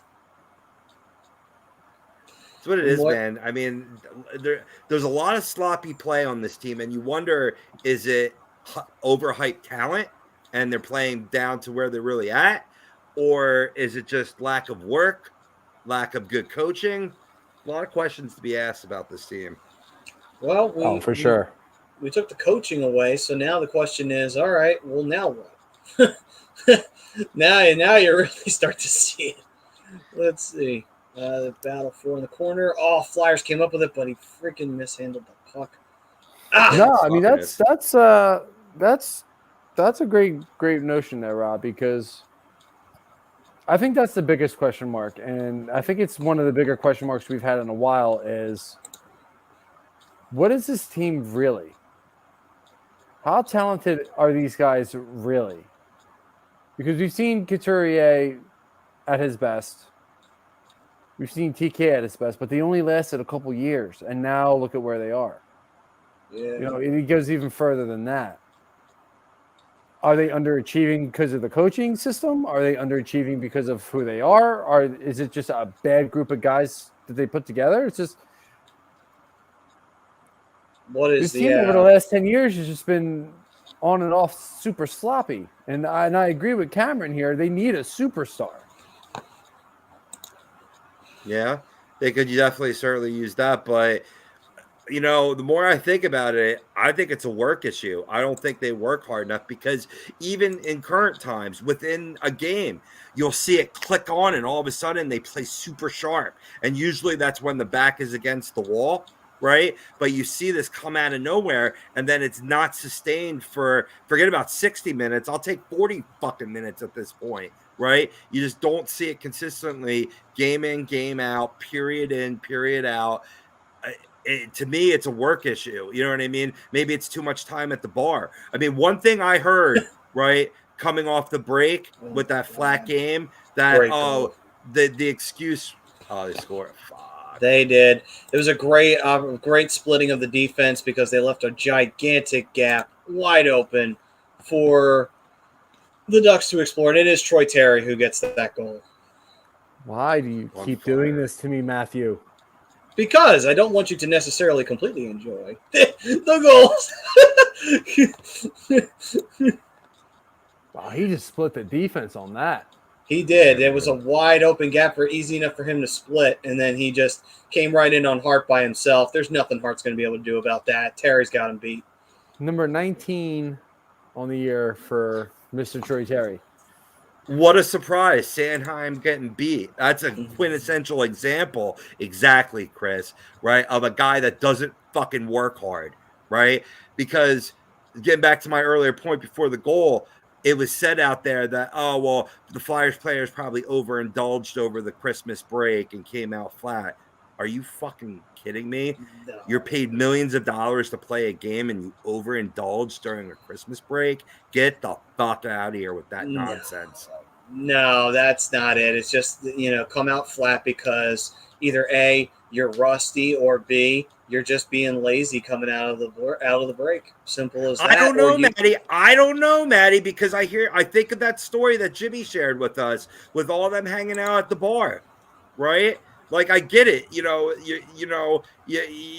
only alive once. You only live once. So you want to go out and enjoy life and go out. But you wonder how often if that was just a random night, how often is that going out there? If you're a professional athlete, you got to take care of the body. You got to get your sleep. You got to hydrate well. And I'm not talking about the suds. I mean, I'd love to have a beer with one of these guys, but that's not what they should be doing right now. You could drink in the fucking off season. With better weather, too, on top of it. I mean, there's one thing to be said about that, and I think there is some positives to seeing these guys going out and hanging out with each other and seeing a little bit Hollywood. It's camaraderie, builds a little bit of chemistry. But I get Rob's point, too, to the point where these guys just have to work harder. They just have to work harder. It's okay to indulge and have some fun with the boys. Because it's a long season and you guys have spent a lot of time together as it is. You got to go out and have some fun. And Dan saying the way the Flyers are playing, the Phantoms can beat them. That's you're not really much of an argument. The 10 forwards right now, and they're getting beat like this. Like this is I'm gonna shut the hell up right now. No, you have every right to be mad right now because it's like, come on, guys, you're gonna really put. But unfortunately, that's been what they've been doing this entire West Coast trip. They haven't really been playing top notch at all. I mean, yeah, they got that one win, but that was a win that Seattle they were gonna take, and then because JVR scored at that timely moment, we get a lucky break on overtime, and we win that game. But that's an ugly win.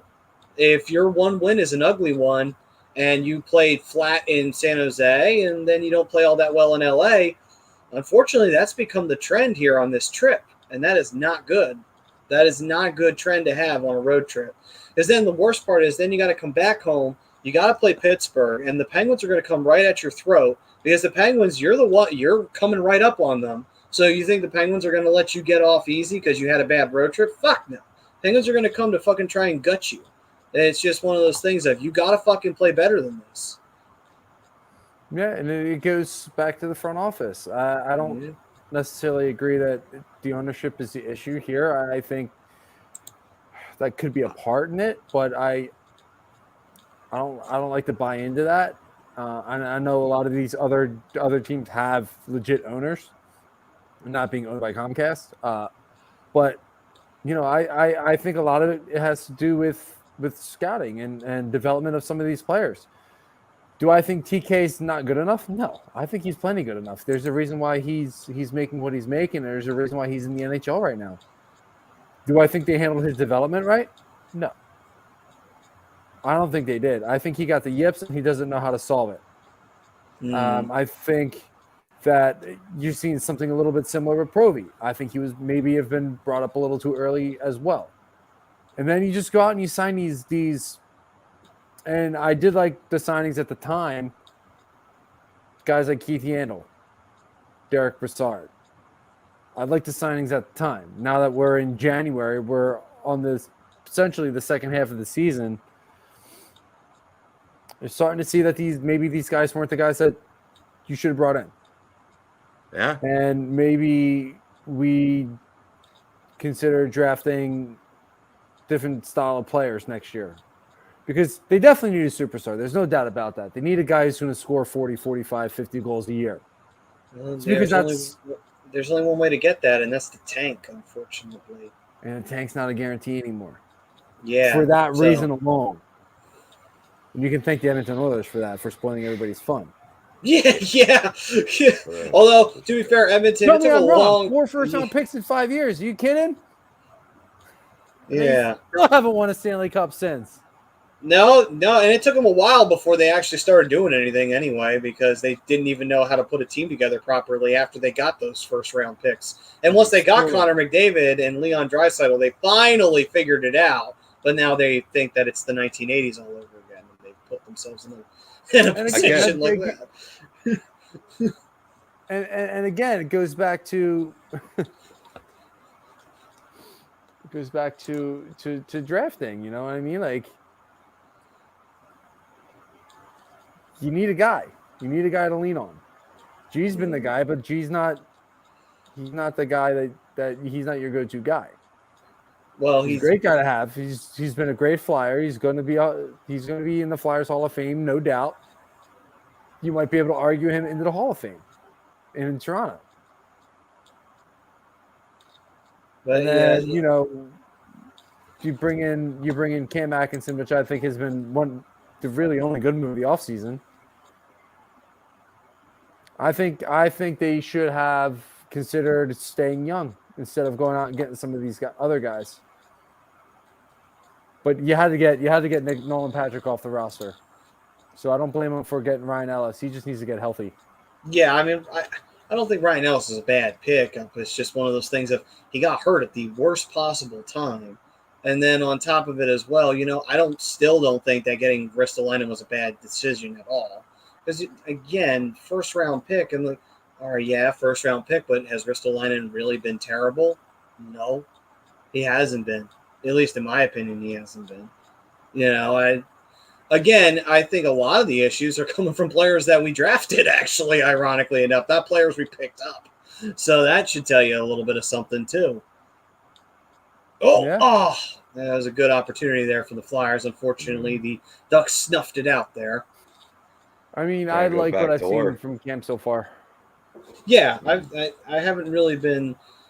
I haven't really think that Cam's been playing poorly. I think that the situation though, it's let's see, Anthony. The problem is the Flyers don't have that guy, but be that leader, yelling, cursing, throwing stuff. Also, Flyers don't have a leader to step up and show by example. Plus, Flyers don't have a coach getting pissed off. If that coach gets mad and yell and pissed, players start crying about the coach and don't respond and fold. Well, that's Why the would they be more accepting of a player or a captain doing that than a head coach? I think the head coach should be the one that's. I don't want to necessarily say throwing a tantrum, but getting in these guys' ears. I mean, G's just not that guy.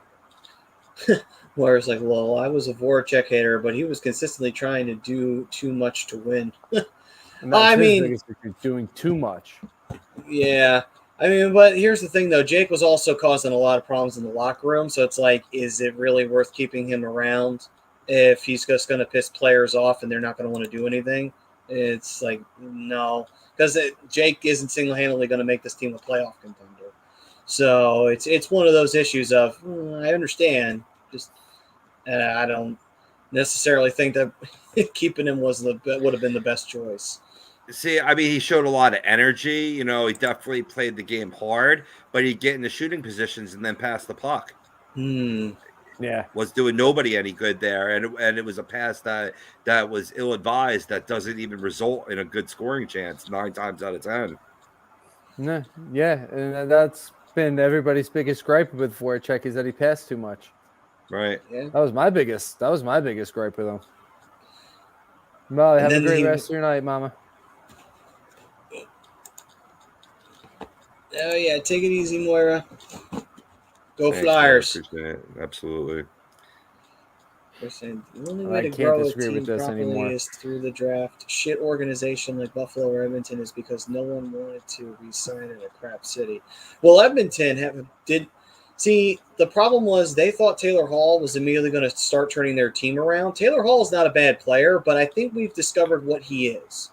He's a really good depth player. That's why he's doing well in Boston, because Boston figured out what to do with him. Like, put him on a second line. He doesn't have to be the star player, but he can be a really good depth offensive player. That's why they went and grabbed him for secondary scoring.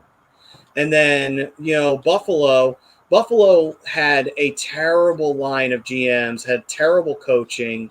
Jack Eichel still was a great player, but the problem was that when you got a team that's constantly in fluctuation, it's not going to work. And they also thought putting everything on Jack Eichel, he was just going to turn the team around. It's like, no. Yes, Jack Eichel's a great player. You know what? Yeah, Sidney Crosby was a great player too. But the Penguins still put Evgeny Malkin around him, still put other great players around him, put Chris Letang on the defense, had Marc-Andre Fleury in net, had Jordan Staal because they wound up having a top draft pick because they missed the playoffs that 1 year. So again, they put a team around Crosby. He didn't just turn that team around overnight. It's ridiculous to assume one player is going to change the whole goddamn thing. That's the one negative thing when you bring up Edmonton and Buffalo. That was their biggest problem. They thought one player is just going to change the whole thing. No, it's not. No, it's not. And you also need to get proper coaching and proper developmental coaching as well. And Buffalo did not do that either. I mean, I agree with Buffalo. I don't agree with Edmonton because Edmonton had that stretch where they had Ryan Nugent-Hopkins. They added Taylor York or Taylor Hall, and they added Neil Yakupov as their number 1 overall picks. And then there's a couple picks in there I'm sure I'm missing. But, Edmonton was building purely based on offense. It's not necessary. It wasn't necessarily that they didn't draft well enough. With Yakupov, it seems to have been that case. But I thought they built too much one-sided, and I still think they're doing that. They're trying to beat teams offensively because they know defensively and in their goaltending situation, they can't compete anywhere else.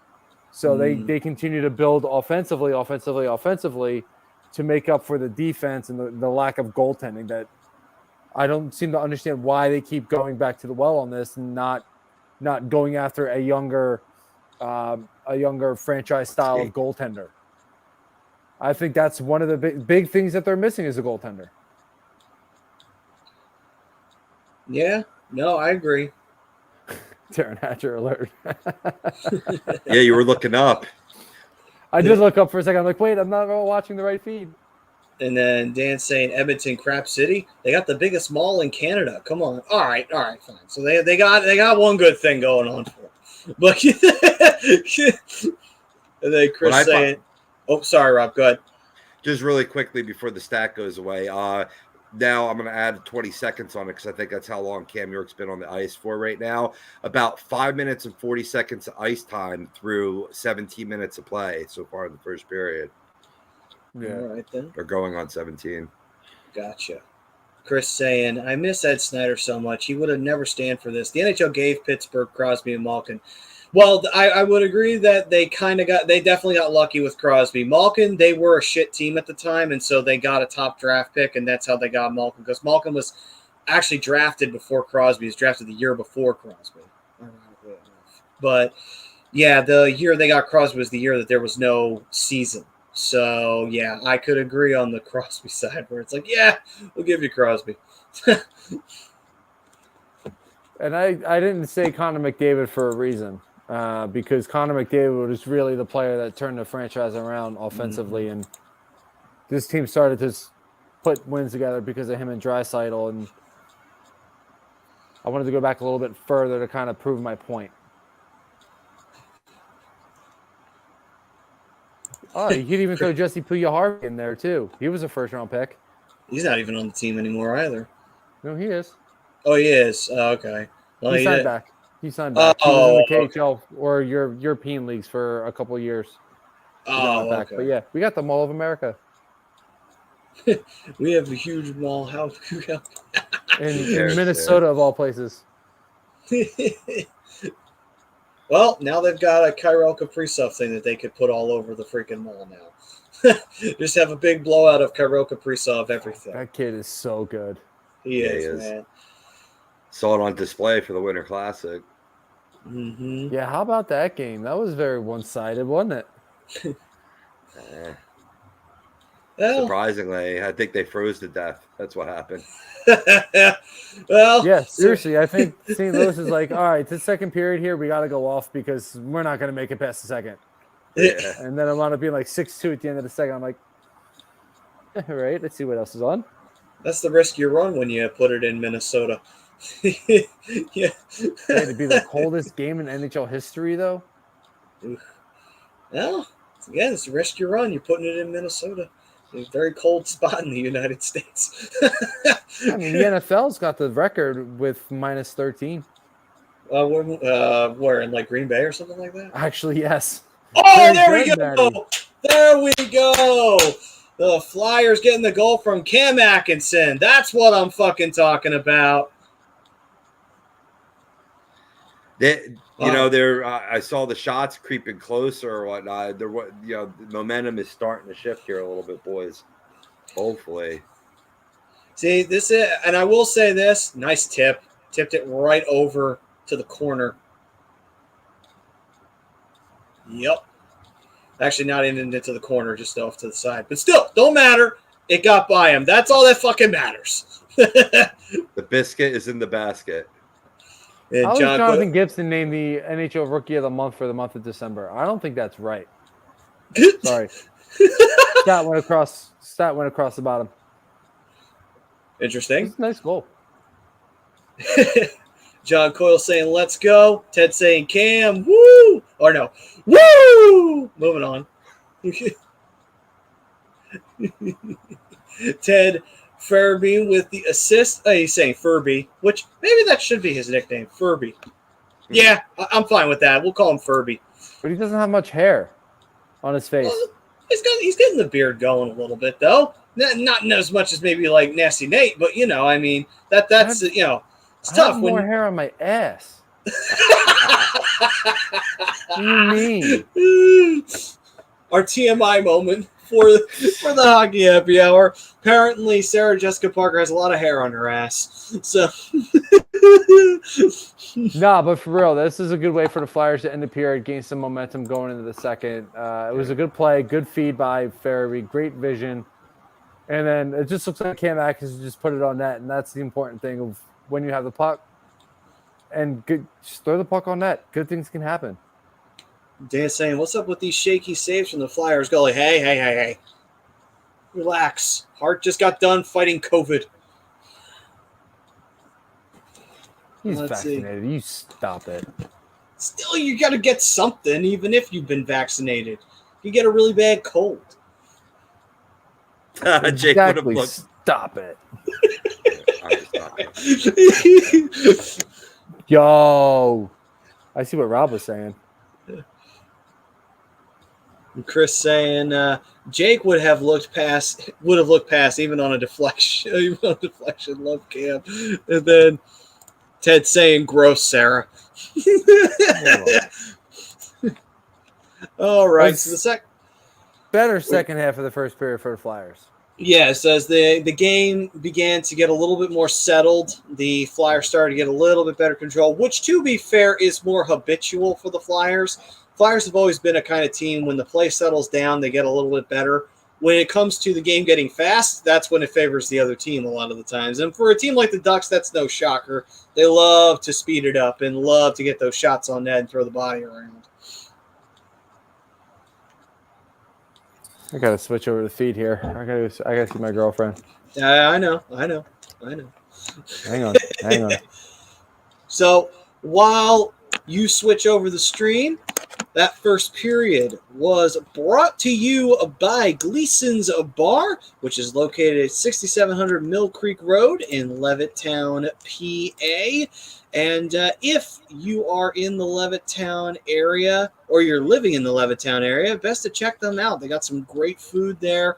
And you know what? If you're going to fill yourself up and stuff yourself to the brim, do it with good food. Don't do it with bad food. Gleason's Bar is the way to go. And you use the promo code A2D for 10% off your order whenever you dine in, take out, or you go online at Gleason'sBarandSteaks.com. So check them out. Can't skip them. Sorry, Dan.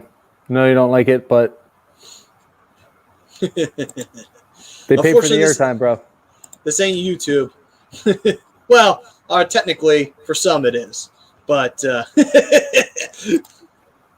anyway. Better second period. Flyers looked a little, first period. Second half not second of the first period. They period. looked a little more composed, starting to get some shots on, breaking into the Duck zone early.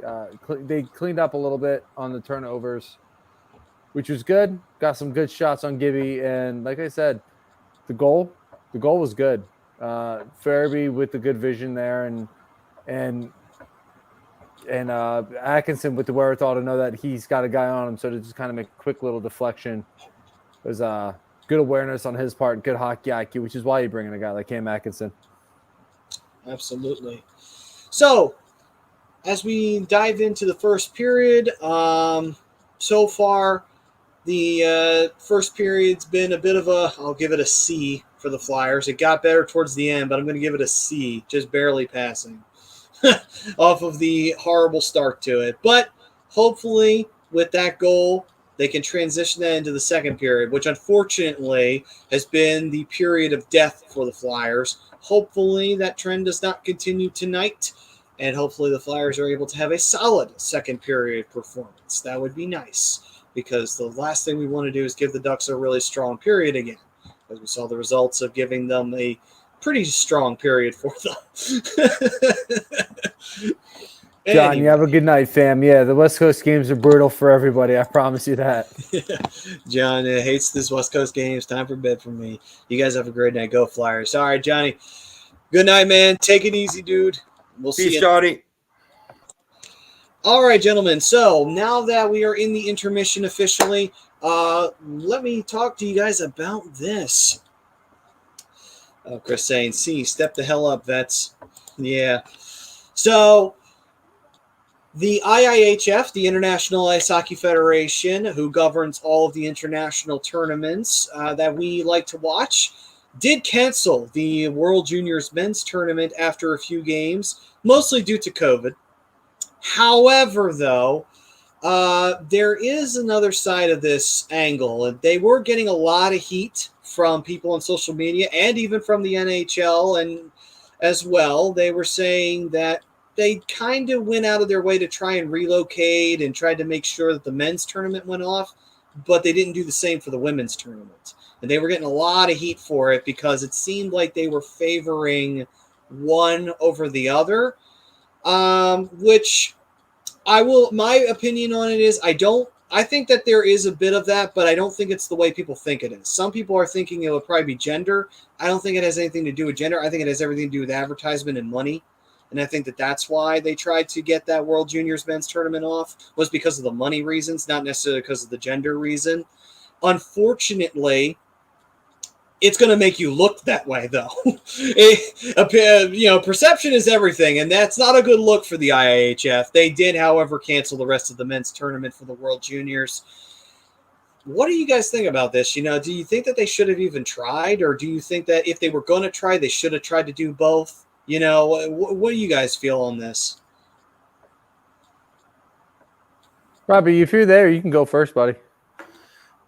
Yeah, I think it's reflective of, you do make a good point in terms of avoiding heat and a potential PR nightmare, Matty. That is a part of it. But I think the larger part of it, and we're seeing this in the NHL, is that Canada is having a much bigger problem with COVID than the United States is. You're seeing a lot of games involving Canadian teams being postponed, based on, travel restrictions back and forth, because it is international travel. And you saw it with, I believe it was with the Kraken in Vancouver. Or no, it was Kraken in Ottawa that just recently got postponed. So, they were trying to relocate it, and I get that. Maybe that should have been a little bit more proactive, but it's tough to judge in something that just keeps on changing day to day. Yeah, no, absolutely. I'm with you, and Matty, I'm with you too, man. It's a money grab. It's a money thing. And they try to get it off. A couple teams had COVID issues, and they had to cancel a few games here and there, and force teams to forfeit. They realized that it's not worth it to play. So my takeaway from the from the presser announcing the cancellation is it's not a cancellation. It's going to be a rescheduling. They want to get the tournament off. They want to make sure these kids play. They want to make sure these kids, because this tournament's a huge deal for not just the players, but the fans as well.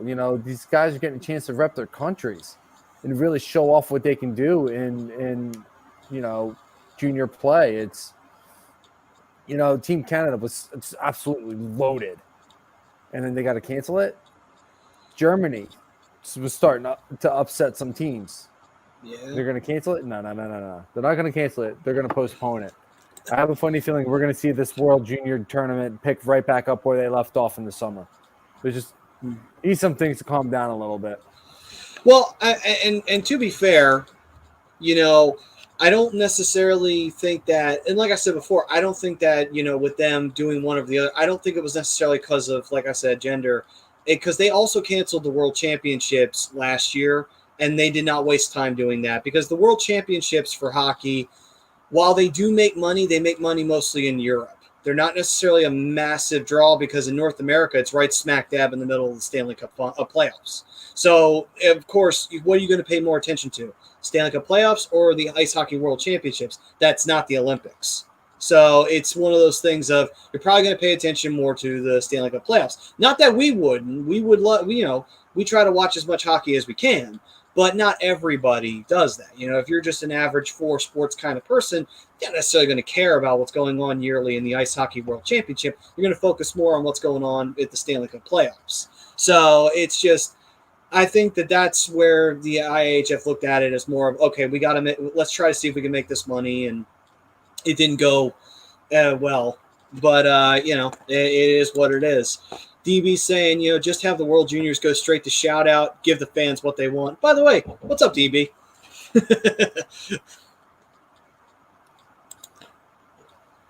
And then Dan also said, no, it's just Alberta and Ontario, I guess, for the mishandling of the COVID situation or what have you. Well, like I said, they try to get the tournament off, which I don't blame them for. You can always try to reschedule it. Maybe not get the same rosters, but you can pick up where you left off for the most part. And they tried. The Czech Republic and the USA were having too many issues, and they're just like, All right, we got to put the whole kibosh on this thing. So it's unfortunate, but because I love this tournament this time of year, but it is what it is. We live in a COVID world right now, and Yeah, it's it just is what it still is. another disappointment. Yeah, unfortunately. Thoughts on the first period there, Robbie? I mean, a little bit of a tale of two periods there, but I still don't like the sloppy play. I think there's just a lack of energy and a lack of support. And I mean, and you see it on one end of the ice, and you don't see it in the other. And I'm going to give you credit there, Brian. Your team being shorthanded, they're still outnumbering the Flyers. If it's 2-on-1, 3-on-2 in the corner boards, and you're just not seeing that level of support on the orange and black side of the ice, you're just not. Yeah, I mean that's one thing Anaheim's been taking pride in this year, and that's one of the things that not only is the assistant coach pressuring is what Dallas Eakins is pressuring too, is forecheck, spending time in the offensive zone, making these guys make mistakes, and turning the puck over, because that's just going to do nothing but create offensive chances. It's going to create scoring opportunities, and that's what the Flyers just aren't doing. They haven't really done all year. We can go back to even when we were talking about Scott Hartnell's comments on this team. You're starting to see a little bit, again, of this Flyers team not finishing checks, not getting into the corners, not digging for pucks, not trying to figure out dirty ways to score. It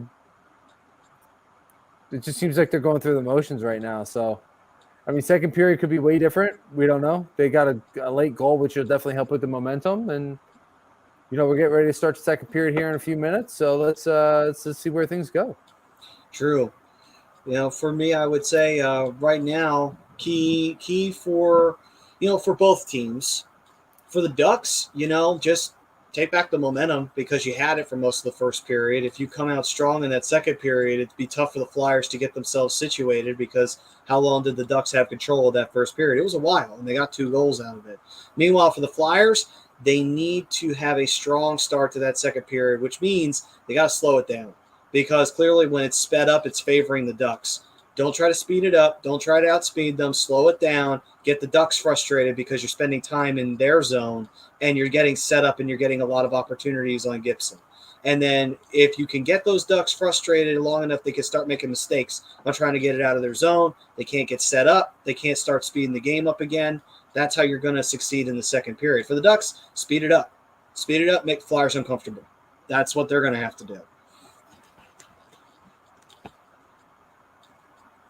Oh, did you say some speed, man?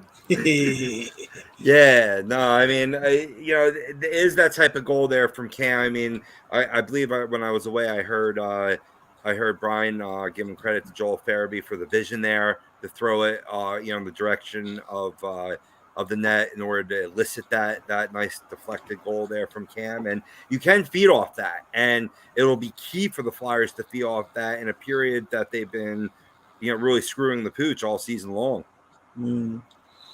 Dan, if I'm watching the Spengler Cup, I've dabbled in the Spengler Cup every year when they hold that over in Europe, which actually they do have a Team Canada in that tournament. But Chris Joseph won that, actually.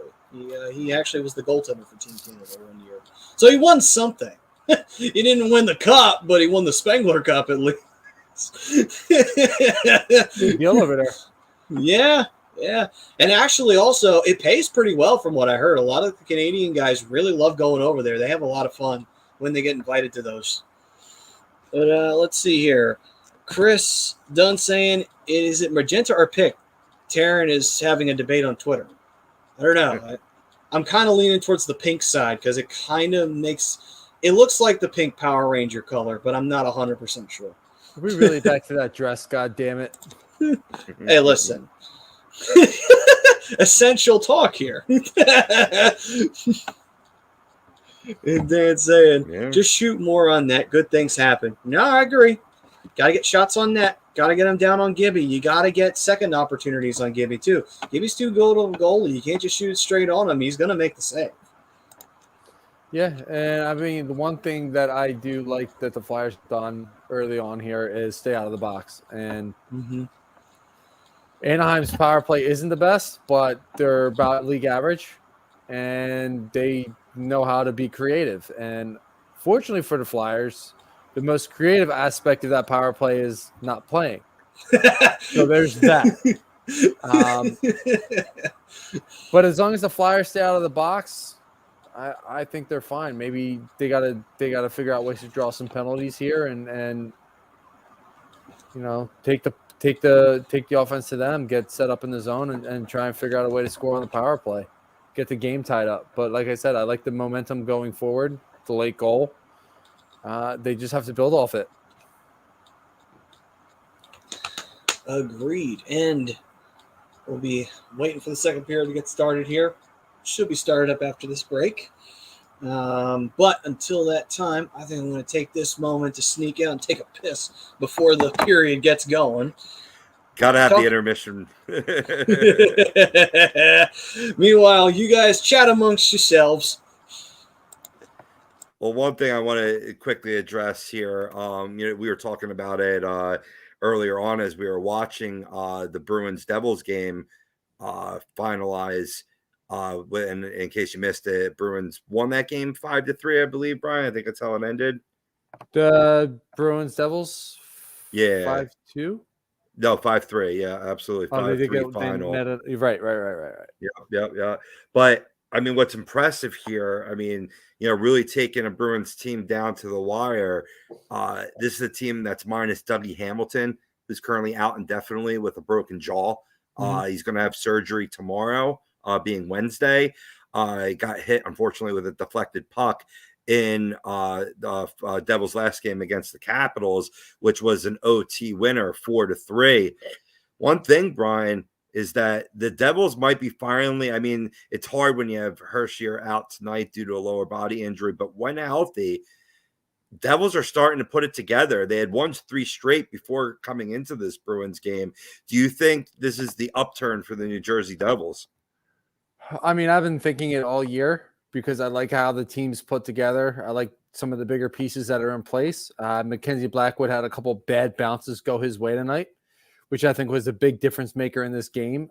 He had one go in off the top of the net, and then he had one go in where he wasn't covering the post enough. So a couple bad bounces go his way, but if you look at the core of this team, you have Nico, you have Jack Hughes, and you have Jesper Bratt, who I think are 3 big pieces on the offensive side. You have Miles Wood, I think is a great vet to have on this team. You bring in Dougie Hamilton. You still have PK. It's less pressure on him bringing in a Dougie Hamilton.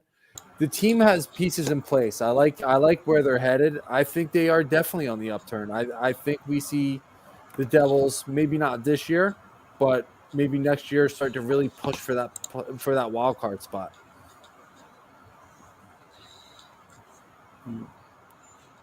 We were talking about the Devils, Matty.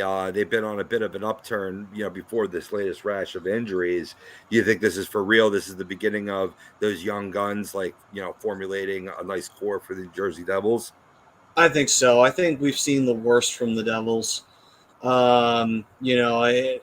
I think the Devils spent enough time picking in the draft, and I like a lot of the picks they made. There's a lot of players there that are really fucking annoying to play against, which means that they picked the right guy.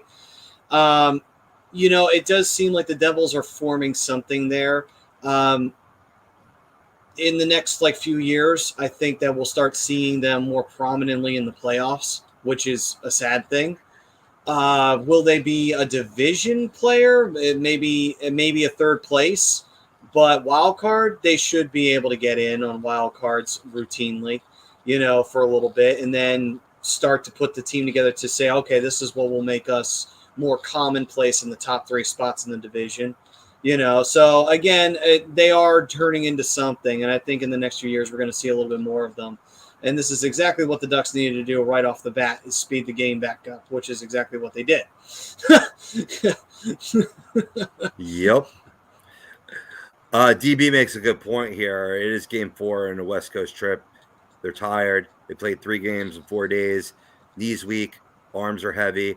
DB follow-up question, is there vomit on their sweater, mom spaghetti?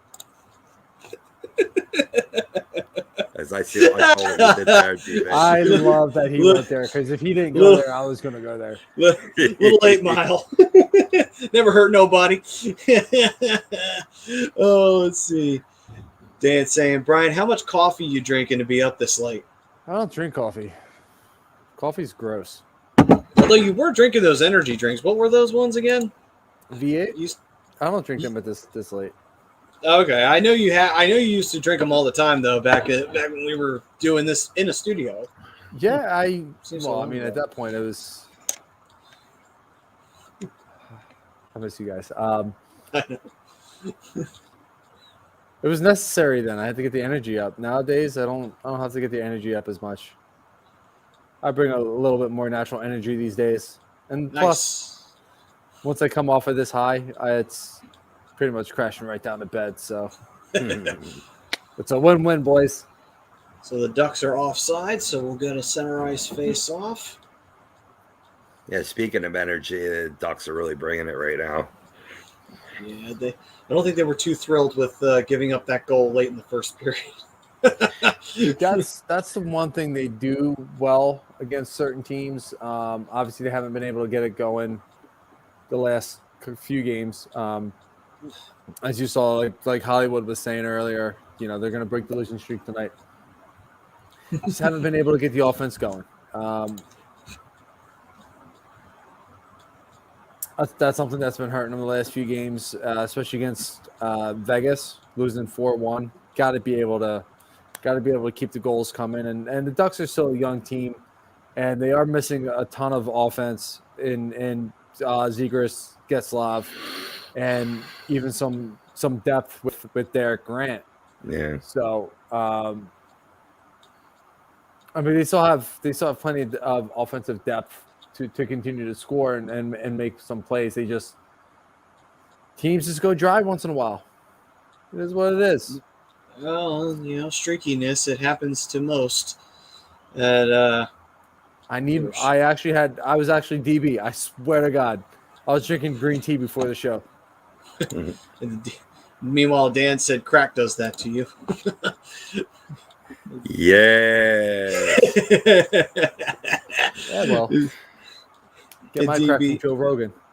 Yeah. Well, yeah, we'll give it credit to the Ducks. They obviously have a great game plan here. They know to come out running, because, the scouting reports out. The Flyers team struggles in the second period, so they're really pushing the pace here. Yeah, and it's tough for a team like the Flyers to keep up with any of these faster, younger teams. And that's not a shot at this team. It's just kind of been like a little bit of a known fact over the last couple of years is, they don't skate with everything they have. Nice Some players wrist, do, but it's not all of them. It's not all of them. You're not getting 100% effort from everybody. And, there's a good finish check there by Braun. Some of these younger teams are just faster, and they know how to do that. But the problem is that the Flyers are older with some of their vets, but they have a lot of youth on this team, and that's what the scary thing is there, Brian. That where's the speed from the youth? Exactly, and that's kind of what I was kind of subtly getting at is, I've seen Farabee kick it in, I've seen Laughton kick it in, and a couple other guys. Zach McEwen was a great bring-in as well.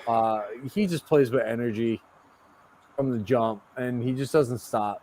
So, you have some good pieces here on the Flyers. You just don't see the full 100% effort every shift. Mm-hmm.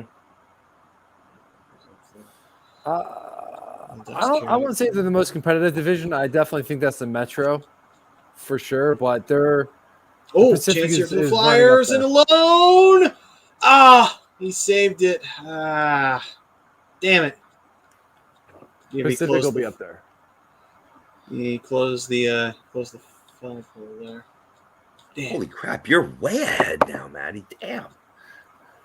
Jeez. I thought I rewound it back a little bit, but yeah, man, nice save by Gibber. Yeah, didn't close by. He just got I haven't even gotten to that point yet. On JVR. Yeah, he makes a good stick save actually on JVR there. Good JVR move by tried to- JVR too. Head up. Yeah. Tried to go 5-hole, but, Gibby said no. Yeah, it was a good Yeah. effort there. Both guys involved. Yeah. Well, I mean, if the Flyers can get a couple more chances like that, that'd be nice. But let's see here. Honestly, if I'm JVR, I'm not even going to make that move. I'm going to see what he's giving me, and I'm going to just take a shot, because that's how the Bruins scored a couple times. Was on a breakaway like that, is not trying to make the move to fake him out, but seeing what he has open and knowing how fast he's coming in, just put the head up and shoot the puck.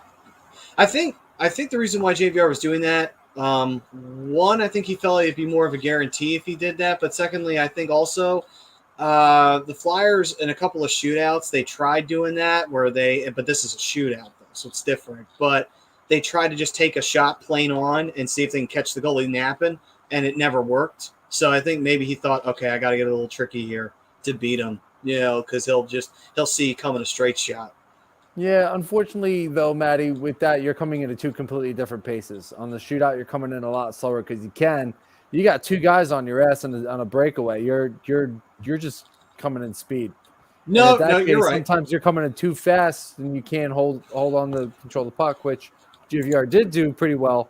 But in that same breath, sometimes you just got to snap the shot off. Yeah, no, you're right. You're right. They're saying Flyers should do what the Canucks did in the 2000s, dump and chase. They're not fast. I see what you did there, Dan. Oh, chance here for the Flyers, and a little bit too tricky-dicky right there on his part. There's a shot, and didn't get through traffic. And it looked like, I think it was Farabee who had the puck. He tried to get a little nice play through the legs and everything on the D-man, but he saw it coming. Sometimes you just got to take that shot right there. Let's see here. Battling in the corner. Flyers do not win that. We got a stoppage in play. We got a penalty, and I think it's on the Flyers. Anaheim, baby, I believe. Oh, it's Anaheim. Okay, never mind. I believe. I'm always wrong, so don't even consider that point. We'll see. We'll see soon enough. Well, Chris was saying interference on McEwen was not called, although JVR sucks ass. Don't tell that to the Kraken. Because right now, every time we face the Kraken, I think JVR will be their nightmare.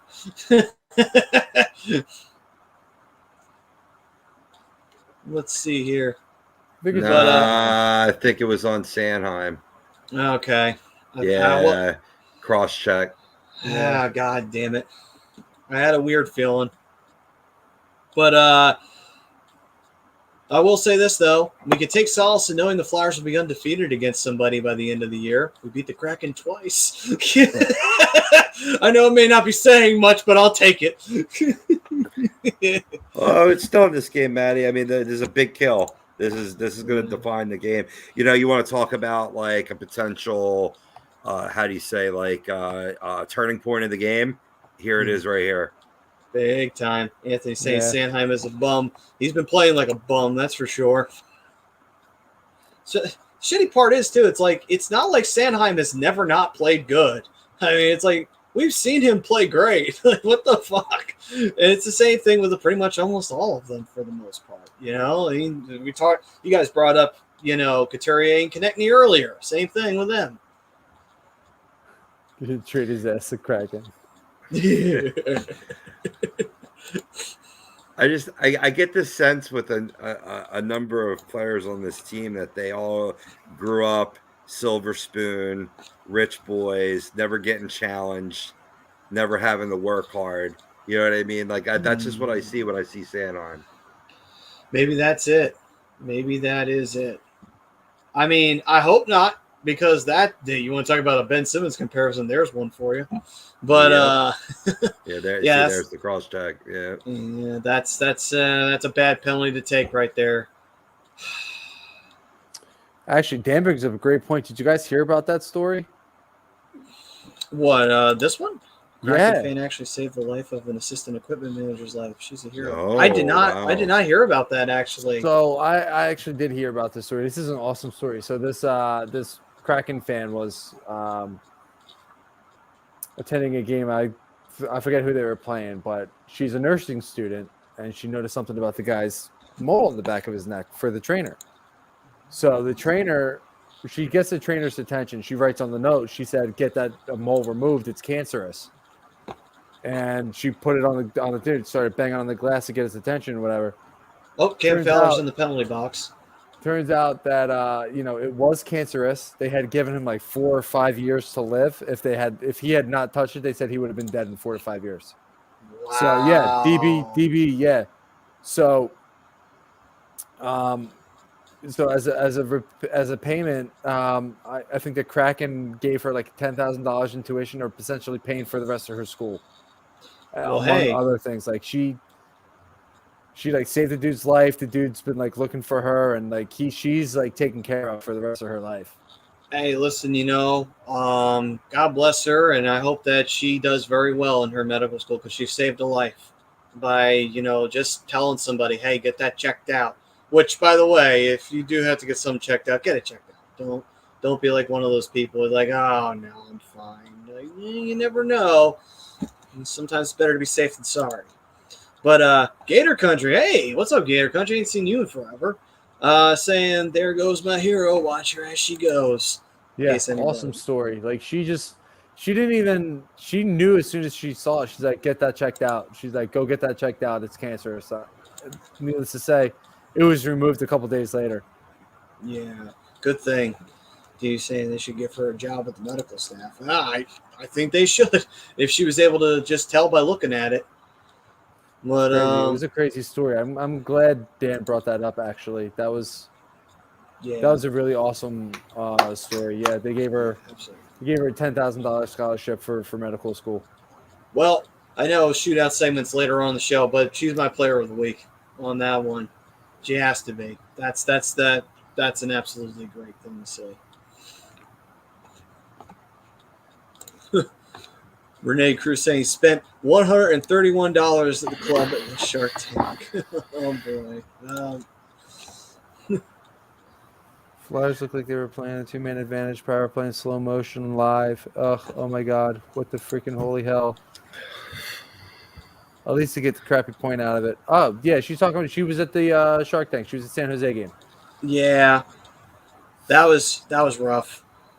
I actually thought the Flyers had something good happen there, but then no. Of course. Well, the Flyers should have a power play in about 7 seconds. Yeah, right. It started. Yep. Well, I will say though, Renee, Yeah, actually, I would love to actually see a game one day over at the Shark Tank. Just let me know, what's it like over there? It must be very cool to be in that arena. Oh, yeah. That's what I love seeing from York tonight, man. Keeping the play in front of them, being strong, not getting thrown off the puck. 10 minutes, 39 seconds of ice time tonight with just about a minute and a half left to go until we're about midway through. I've liked what I've seen from Cam tonight. I really have. Yeah, let the play come to him, kicking the body. Right. I was waiting for someone to say that this team is giving me cancer with DB. Jeez. Oh, that's a terrible thing to say, DB. Yeah. Gators. Gators spot on, though. Professional sports teams are cutthroat, not the most ethical people. Yeah, it's kind of a good point. I mean, if you look at some of even like the NFL, like some of those guys, it's just I couldn't do it. I couldn't. Yeah. I mean, hell, we had that controversy with Eric Lindros. Team doctor, said he was fine, and then he wanted to get a second opinion. We all know what happened with that. But Renee's saying Shark Tank is killer. You guys would love it. Oh, cool. I'll have to take a look.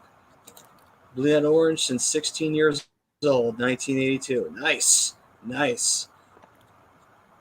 And let's see. We actually won the 87. We actually won the 87 Stanley Cup. Records that's right. say otherwise, but that's whatever. Hey, whatever listen. Tonight. Hexy did shut out the Oilers in that game.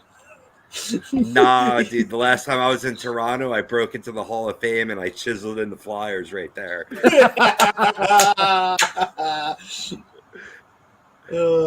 Robbie is like the hockey. Go ahead, Rob. It's just all terribly stitched out. It's like, what happened there? It's like, You're just Philadelphia sitting in the Flyers, background like, Stanley Cup champs. Fuck your cup. And then he put in Ron. He tried to write Ron Hextall, but he Ron Hexel because he realized the security was coming, so he didn't have a chance to put the T in. Bounce. Hext? I don't know Ronnie Hext. Who's that? Yeah. Who's this? He comes up on somebody's like, I ran out of time. I had to get out of here. Security was on me. They knew. He also said Wayne Gretzky is shit. What? I literally put a hex on the cup. That's why we haven't won it. Blame me. Blame me, people. Man. Send your hate mail. Oh, God. Oh, come on. Damn. That was a great chance. 55. What'd you say? Who's 55 for Anaheim? Oh, I'm not sure. It's not Letary. Lindros, having his dad as GM, killed his career. He was an amazing Flyer that never reached his true potential. Well, the injury also definitely did. I don't think he's a Hall of Famer because he never reached his full potential. The dad said, since the San Jose call home the Shark Tank, do the Anaheim Ducks call their home the Duck Pond? They do. Actually, they used to call it the pond. Yeah, they used to call it the pond back in the day, back when it was the Arrowhead Pond when it first came into the league. Yep, and people still call it the pond, but it's the Honda Center now. But yeah, it's the pond. Actually, it's been host to a few WrestleManias. It's a host to WrestleMania 12 and WrestleMania 16. Oh, I'm sorry, 2000. Because back then everybody had to put 2000 at the end of everything. It was the millennium. I get it, but still, kind of, it's like, really? So you couldn't just put WrestleMania, whatever. Yeah, I figured you guys still called it the pond out there, DB. I went to the Shark Tank as a Kings fan for Game 7 of the 2014 playoffs. Oh, yeah, I remember that series. I remember watching the Sharks fucking piss away a 3-0 lead and then proceed to lose. That was, that was a great series for the Kings because that actually woke Johnny Quick up, and then they went on that run to become 2-time Cup champions. Whew. That's actually really funny. I remember that series. If there was never a moment that would have told you that the Sharks weren't winning a cup with this team, no matter how good it was, that would have been the moment right there. It's like, yep, Sharks are never winning the cup. That cemented it right then and there. Well, then they went to the Stanley Cup Finals the next year, didn't they, in 2015?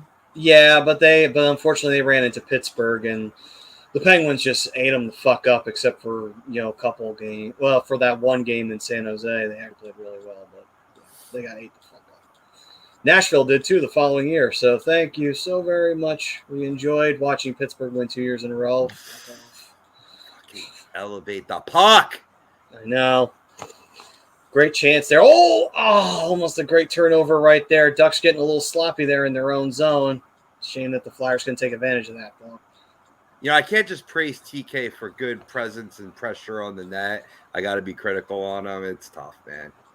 It's tough being one of my favorite Flyers because I'm just going to pick on you. I mean, it's all well-deserved. I mean, he hasn't lived up to the contract that he got. Yeah. I mean, you got 2 or 3 good chunks, two or 3 good whacks there. Frank, so that means the Kraken call it the Crack House. I mean, it's better than what they actually call it. Yeah, I know. The Lemon Pledge Arena. It's not Lemon Pledge, but yeah, for the most part, that's what that is. I just want to call it the Lemon Pledge Arena because that's all. You'll need the Lemon Pledge for if the Kraken stink up the joint. What do you mean, if? They already are. That's a good point. They are a true expansion team. But, that's the thing, though. They're a true expansion team. So picking on them is like picking on the kid with, Down syndrome. You don't do it. It makes you look like a piece of shit for doing so. Anaheim's getting sloppy in the second half of the period here. I know. That's what's pissing me off even more. It's like the Flyers need to take advantage of this while they're still playing sloppy, because who knows when that's going to change. Yeah, definitely. They're trying to be a little too fine with the puck instead of taking the game like they were earlier in the period. It's going to allow the Flyers to take advantage. See, there you go. Risto making him block with his skates. Love it. Yeah, man.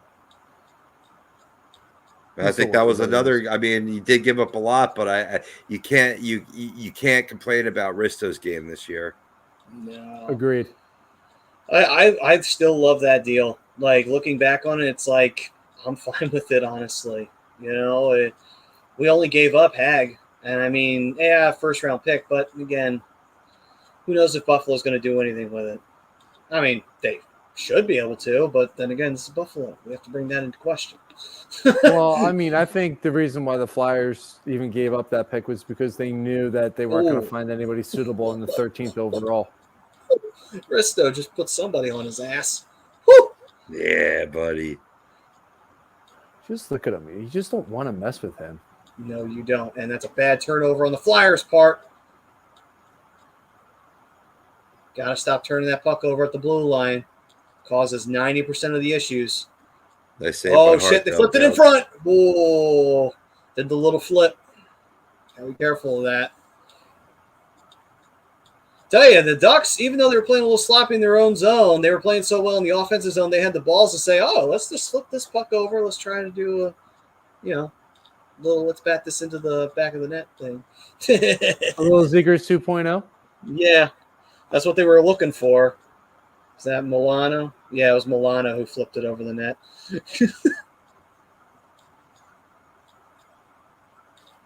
Great hand-eye coordination. Just to be able to do that. Wow. Wow.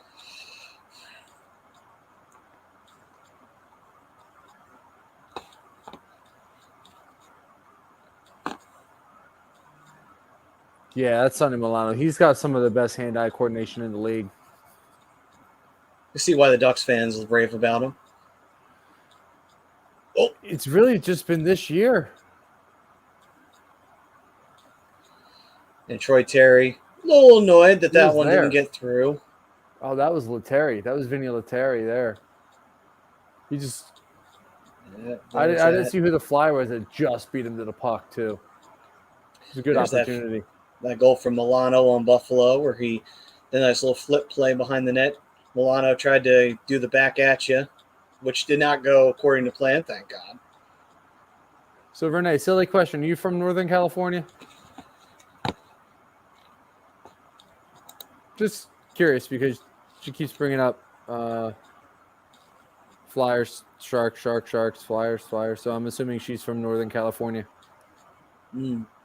Yeah, if she met them in the Cow Palace in the Sharks inaugural season. She met Hexie and Rick Tocchet, along with Bill Dineen, Bo Clement, and Mike Emery. Huh.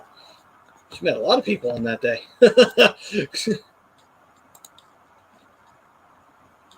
Mark Recchi gave me a puck at the Cow Palace in '92. That's pretty cool. Nice. Great player. Man, we could use a Mark Recchi right now. Talk about a guy who could score even in the shittiest of circumstances. It was Mark Recchi. Man, this has been a closer game than I anticipated after the way the game started. Yeah, this is a very grinding second period. Yeah, Flyers haven't been bad. They haven't been great either, but no, it's still alive in this game. Yeah, it's a much slower pace here in the second period, which is why I don't think any team has really blown this thing wide open. You know, like I said, the slow and the pace down, it does help the Flyers. I don't necessarily think it kills the Ducks at all, but I think, like I was saying, the Ducks love to speed the game up. So as long as the Flyers stop them from doing that, the Ducks can't blow this game open. But if that changes,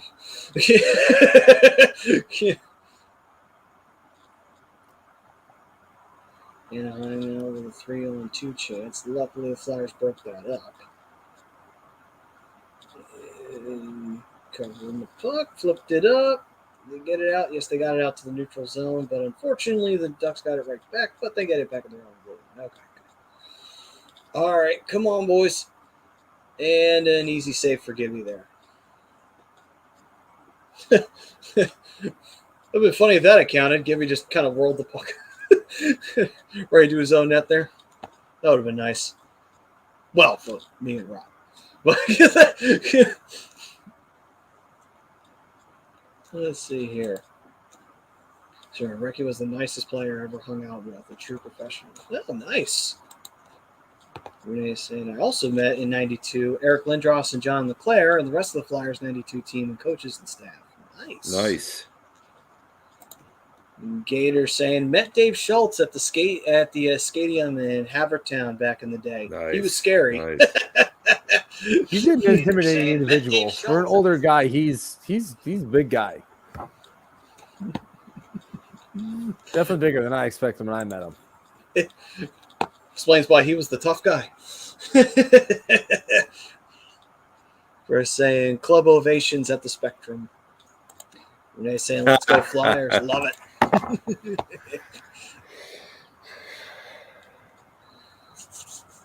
So far, very intense second period. Neither team really has the upper hand right now. They've had their chances, both sides of the ice. Flyers have had some chances. Ducks have had some chances too.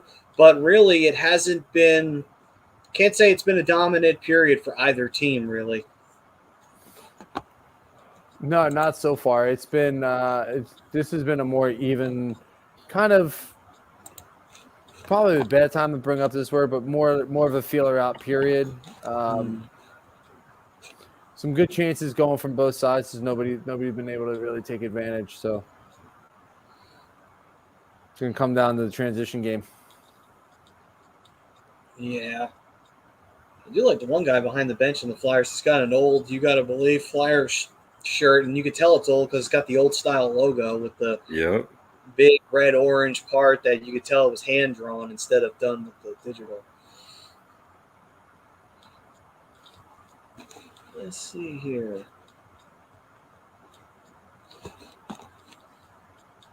And that one going back down.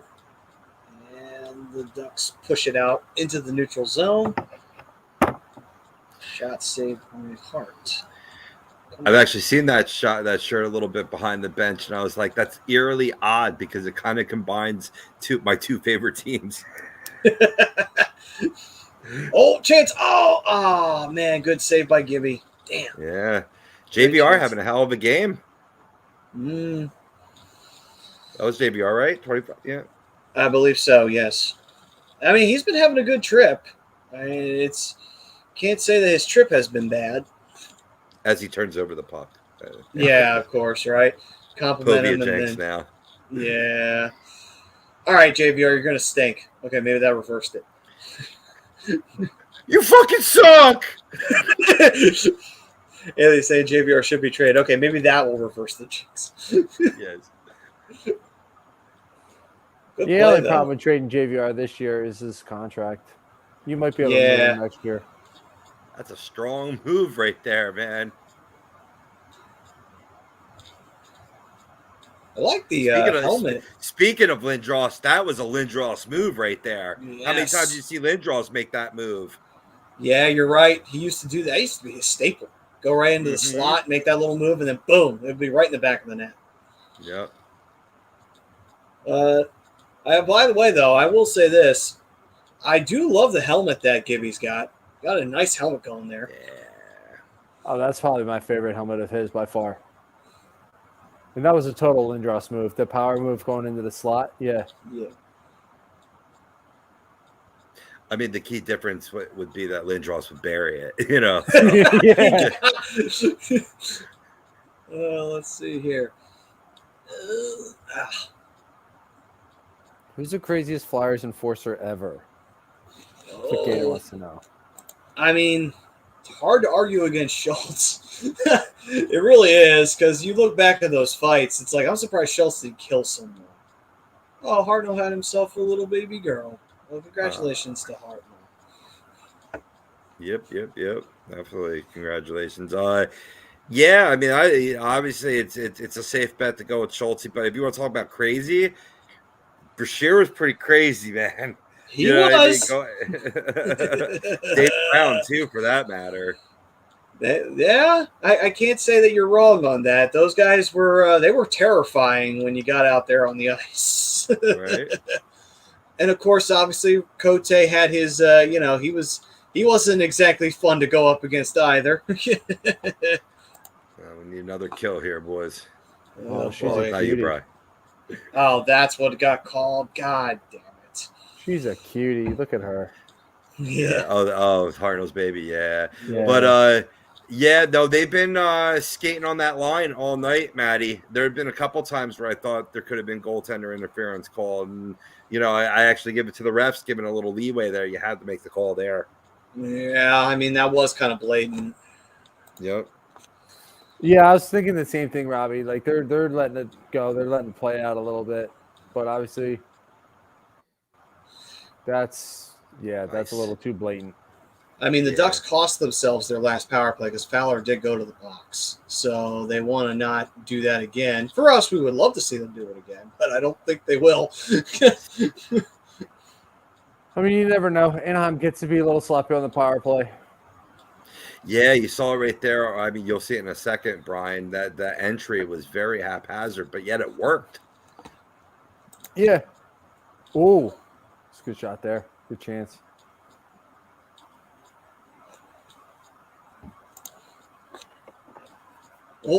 Oh man, great chance right there. Luckily, a good block from Risto. Yeah, he's smart and back on his feet, though. Oh, great chance. They scored. Damn it. Yeah, wide open net. That was a really good passing play there from. See, that's what the Flyers try to do, and they never do it right. That's when it's been done right. Oh, damn it. Yeah, very true, Renee. Very true. All right. Well, there's your turning point of the game.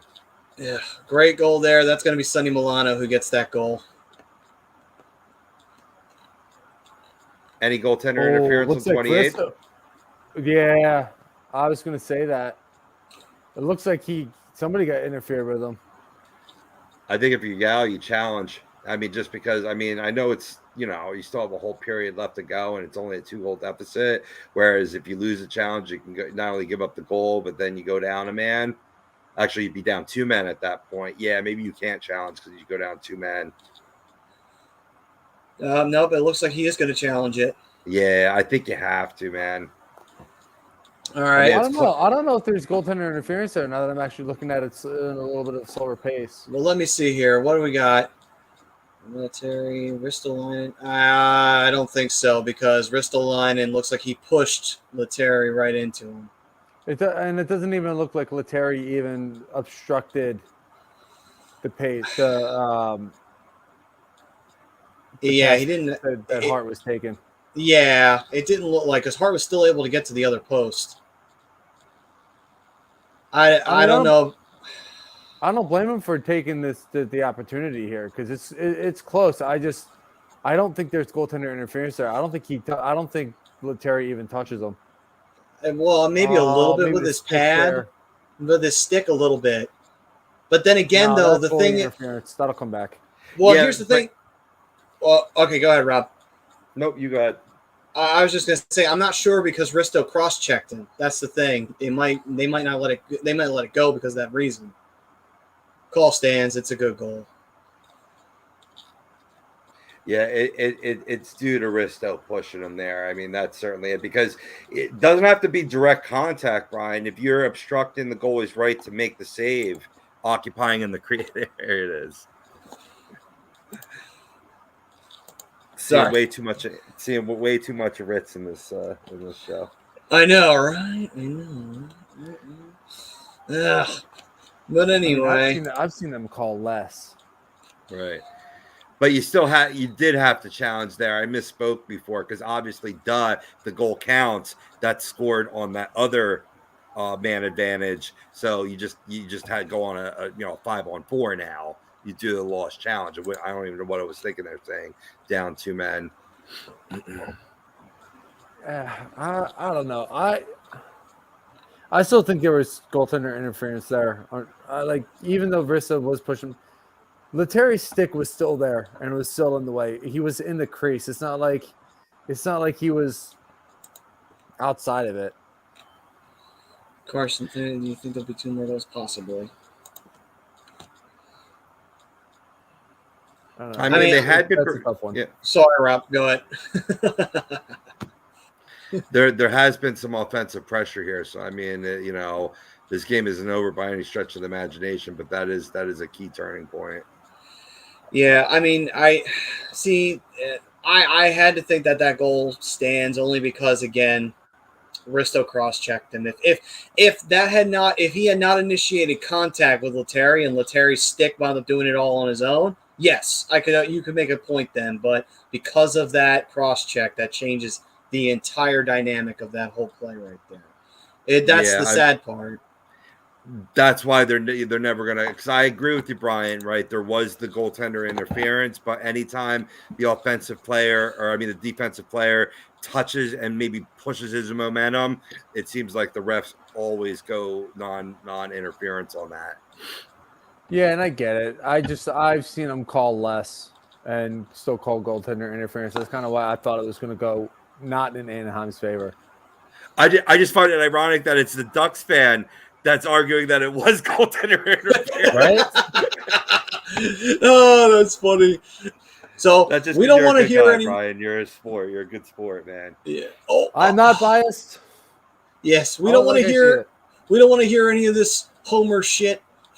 You just heard from both sides. We're saying it isn't goaltender interference, and Brian saying it is. Oh, they say knife drinks the Flyers. I should have said that I'm cheering for the Ducks before the game. I'm sorry, Matt and Rob. It's all right, Dan. You can make it up to us by, next time the Flyers play Vancouver next year, we win both games.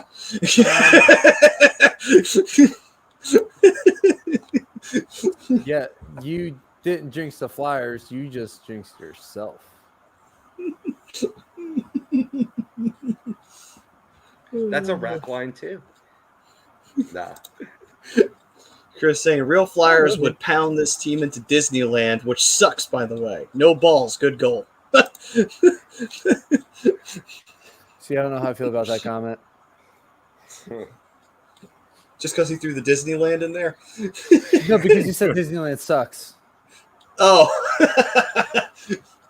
I mean, it's no Disney World, but it's still good. I mean, I don't know. I haven't been there as an adult. I've been there as a kid. I liked it as a kid. But then again, I think when you get older and cynical, things change. But anyway. The man they just showed on that screen there, Zach McEwen, he's got to start mixing some stuff up here. He's got guys. He's got guys on this Anaheim team that'll drop the gloves with him. So that's true. All right, so we're at the end of 2 periods. The Ducks did get the only goal in that second period on the power play goal. Rob does believe it's a turning point, and it's a very good point to make because these are the kind of goals that can make or break you, especially if you come out in the third period and you come out flat-footed in that third period. So big period coming up for the Flyers. They need to get 2 goals to tie this game up, just to tie the game up. They need to get 3 goals to take the lead, which they have not had at all in this game. So, big opportunity here for the Ducks to get 2 points and end their losing streak. All they got to do is hold on to the lead for the next 20 minutes. For the Flyers, total opposite. They got to really roar back here and get into the comeback kid spirit. Or in other words, they're going to be staring at the gun of a 1-2-1 road trip getting ready to face Pittsburgh. So, all right. It's 20 minutes. There's still a lot of hockey left. A lot can happen. Yes, that is true. So that second period brought to you by Sunrise Detox and Counseling Center. Flyers fans are going to need some counseling before this season is up. But in all seriousness, if you do have somebody who is struggling with addiction or a mental health problem of some kind, these are not things to play around with. They're very, very serious. I'm sure that we all can go back to our past or to maybe even present and see someone that we love or maybe ourselves are struggling with, and it really sends your life into a tailspin. So do not waste time with this. Get the help they or you need. Call Sunrise Detox Counseling Center, 856-651-8117. Seriously, get the help. Get it. All right, man, let's wrap this bad boy up here. All right, then. So, gents, that will pretty much take care of this, covering the last two periods of the game. Hopefully the third period will prove fruitful for the Flyers. At least that's what me and Rob are saying, and pretty much everybody in the chat, with the exception of Hollywood and I would say Damien in spirit. Meanwhile, Bri, he's there in spirit. Meanwhile, Bri, it will definitely hope, like, please God, no, don't come back on us. We need the 2 points. We can sacrifice a game or two. We'll be all right. All right. How about the Flyers tied up 3-3, sent it into overtime, and then you guys win in the shootout? How about that? That way you get a point out of it. I can deal with that. That's a fair trade, I think. Right. I think it is a fair compromise. Give and take. All How will right. he get his power play points? How will he get his assists? What then? Yeah, what No, then? what then? Why is he always here for breakfast? Well, I got no So drink much to over slurp. You got to slurp, Brian. You got to slurp. Yeah. By the way, Sorry. since we're gonna have Taryn Hatchback on the screen, talk about 10 out of 10 talk. Ovechkin's wife definitely in that category too. All right, so let's go into our show sponsors here.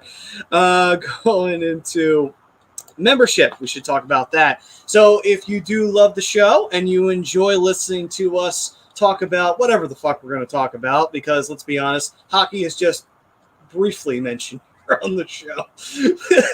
We usually get so sidetracked we never really talk about hockey at all sometimes. But if you do love that kind of pandemonium, trust me, there's plenty of it to go around here on A2T Radio. And I love you, Taryn. And if you become a member at $9.99 a month, you can get appearances on shows, members-only streams, shout-outs, weekly sports picks, and Money Pot podcasts, as well as Willie Vegas picks as well. They know what they're talking about. You'll be getting paid to be a member instead of having to pay that $9.99 a month. You'll be making that back and then some. So become a member. Trust me, it's got a lot of value to it. A lot of perks. It's like our boy Don who's deciding to show up here in the middle at the end of the show, like he always does. Oh, hi, Don. I'm coming for you next week. I actually think Thursday, Don, we're coming for you. Thursday night. You ready? Don, you tuned into a situation that you shouldn't have. That's why. That's what it was. The Ovechkin Backstrom commercial. That was the greatest commercial ever created. Yeah. Tend to say, I hate the show. I don't like listening. Then why are you here? That's what I want to know. Why'd you come back? He's a liar. All right, then. And also, if you do want to rep some A2D merch or some Hockey Happy Hour merch, agree, disagree, or what have you, any of the shows, Philly Drinkers, right, Bri? Head on over there, phillydrinkers.com. Get all your merch there, all kinds of great stuff, from T-shirts, to hats, to hoodies, to mugs. Get a great little mug like I got here. All kinds of great stuff over there. Alex will take care of you. We're actually got some new merch coming out soon. We're going to keep that on the wrap for now because we're still working on that. But that's phillydrinkers.com. It's Philly Drinkers LLC. You want the smoke? Come on, Don. Bring it. I actually just saw it, but we're keeping it under wraps. All right, I'll hush then. I'll hush. Nothing is official yet, but we got some new stuff coming your way. Playoff time, baby. Yep. And then also, all campus OC, they're giving 20% off of everything in their store, including hats, shirts, and their team cornhole sets. John Coyle, who was here in the chat a little bit earlier on, great guy, does a lot for A2D, does the ramp booth, and he's got a great shop down there in Ocean City. So check it out. And also, for anybody out there using the Willie Vegas or the Money Pop podcast, Fan Up is where you want to take those picks. They have best way to enjoy fantasy sports, daily NFL contests, and more. You win great prizes. Sign up today and use the promo code A2D for 5,000 bonus points, a $50 value. Fanup.app is where you got to go to get it. I just got to see what the hell you guys were laughing at there. Oh, my God. Ah! There we go. Thank you, Don. Why the hell did it take you this long to get here? Oh, that's funny. Chris, stick it out for the game. I think that was a little subtle there. Bro, I just worked like 80 hours this week. I'm good. I'm tired. stay, but unfortunately, I don't call the shots. Yeah, I think we definitely gotta be off by midnight. All right, I'm gonna pull a no, and I'm gonna be falling asleep back here. Although, if you guys did see the best of A2D, that was priceless. So Even if you didn't, go check it out on YouTube. yes, absolutely. There were some fucking great moments this past year. Hopefully plenty more in 2022.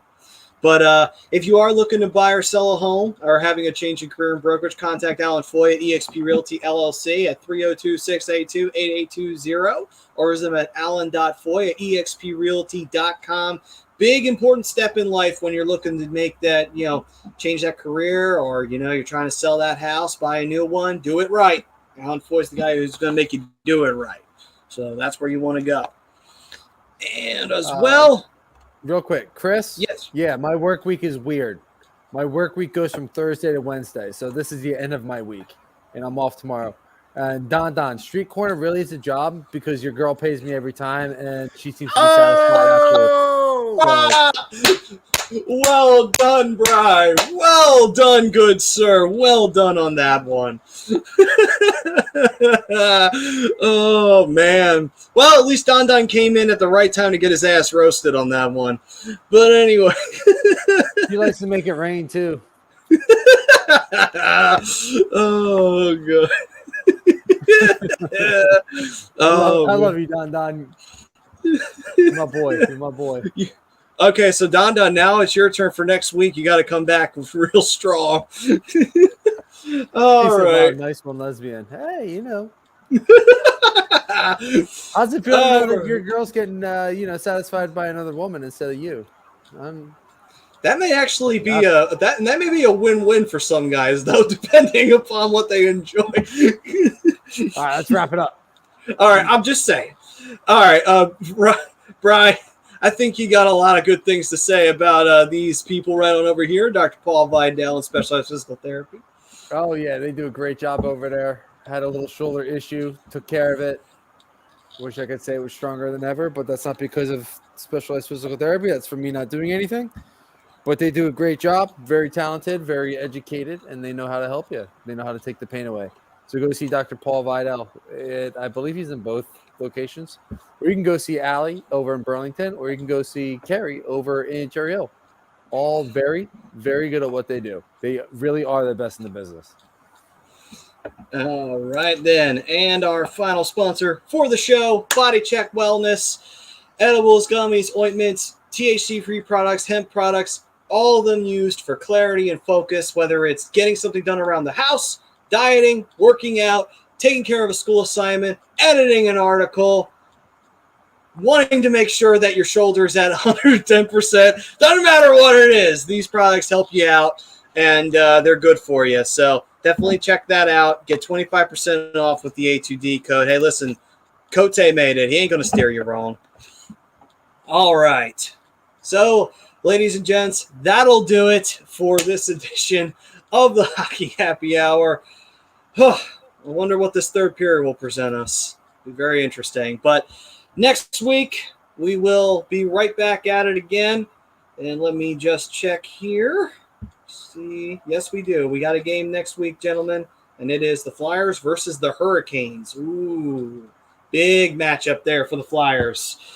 Ooh, so local game. So that means I'm not going to be behind. I'm actually be on pace with this guy. Yeah, for once, right? And you don't have to use ESPN Plus. You can actually watch it on regular television. That's right. All right, but that's next week, guys. We'll see you then. Until then, peace and love, everyone. Take it easy. Stay safe.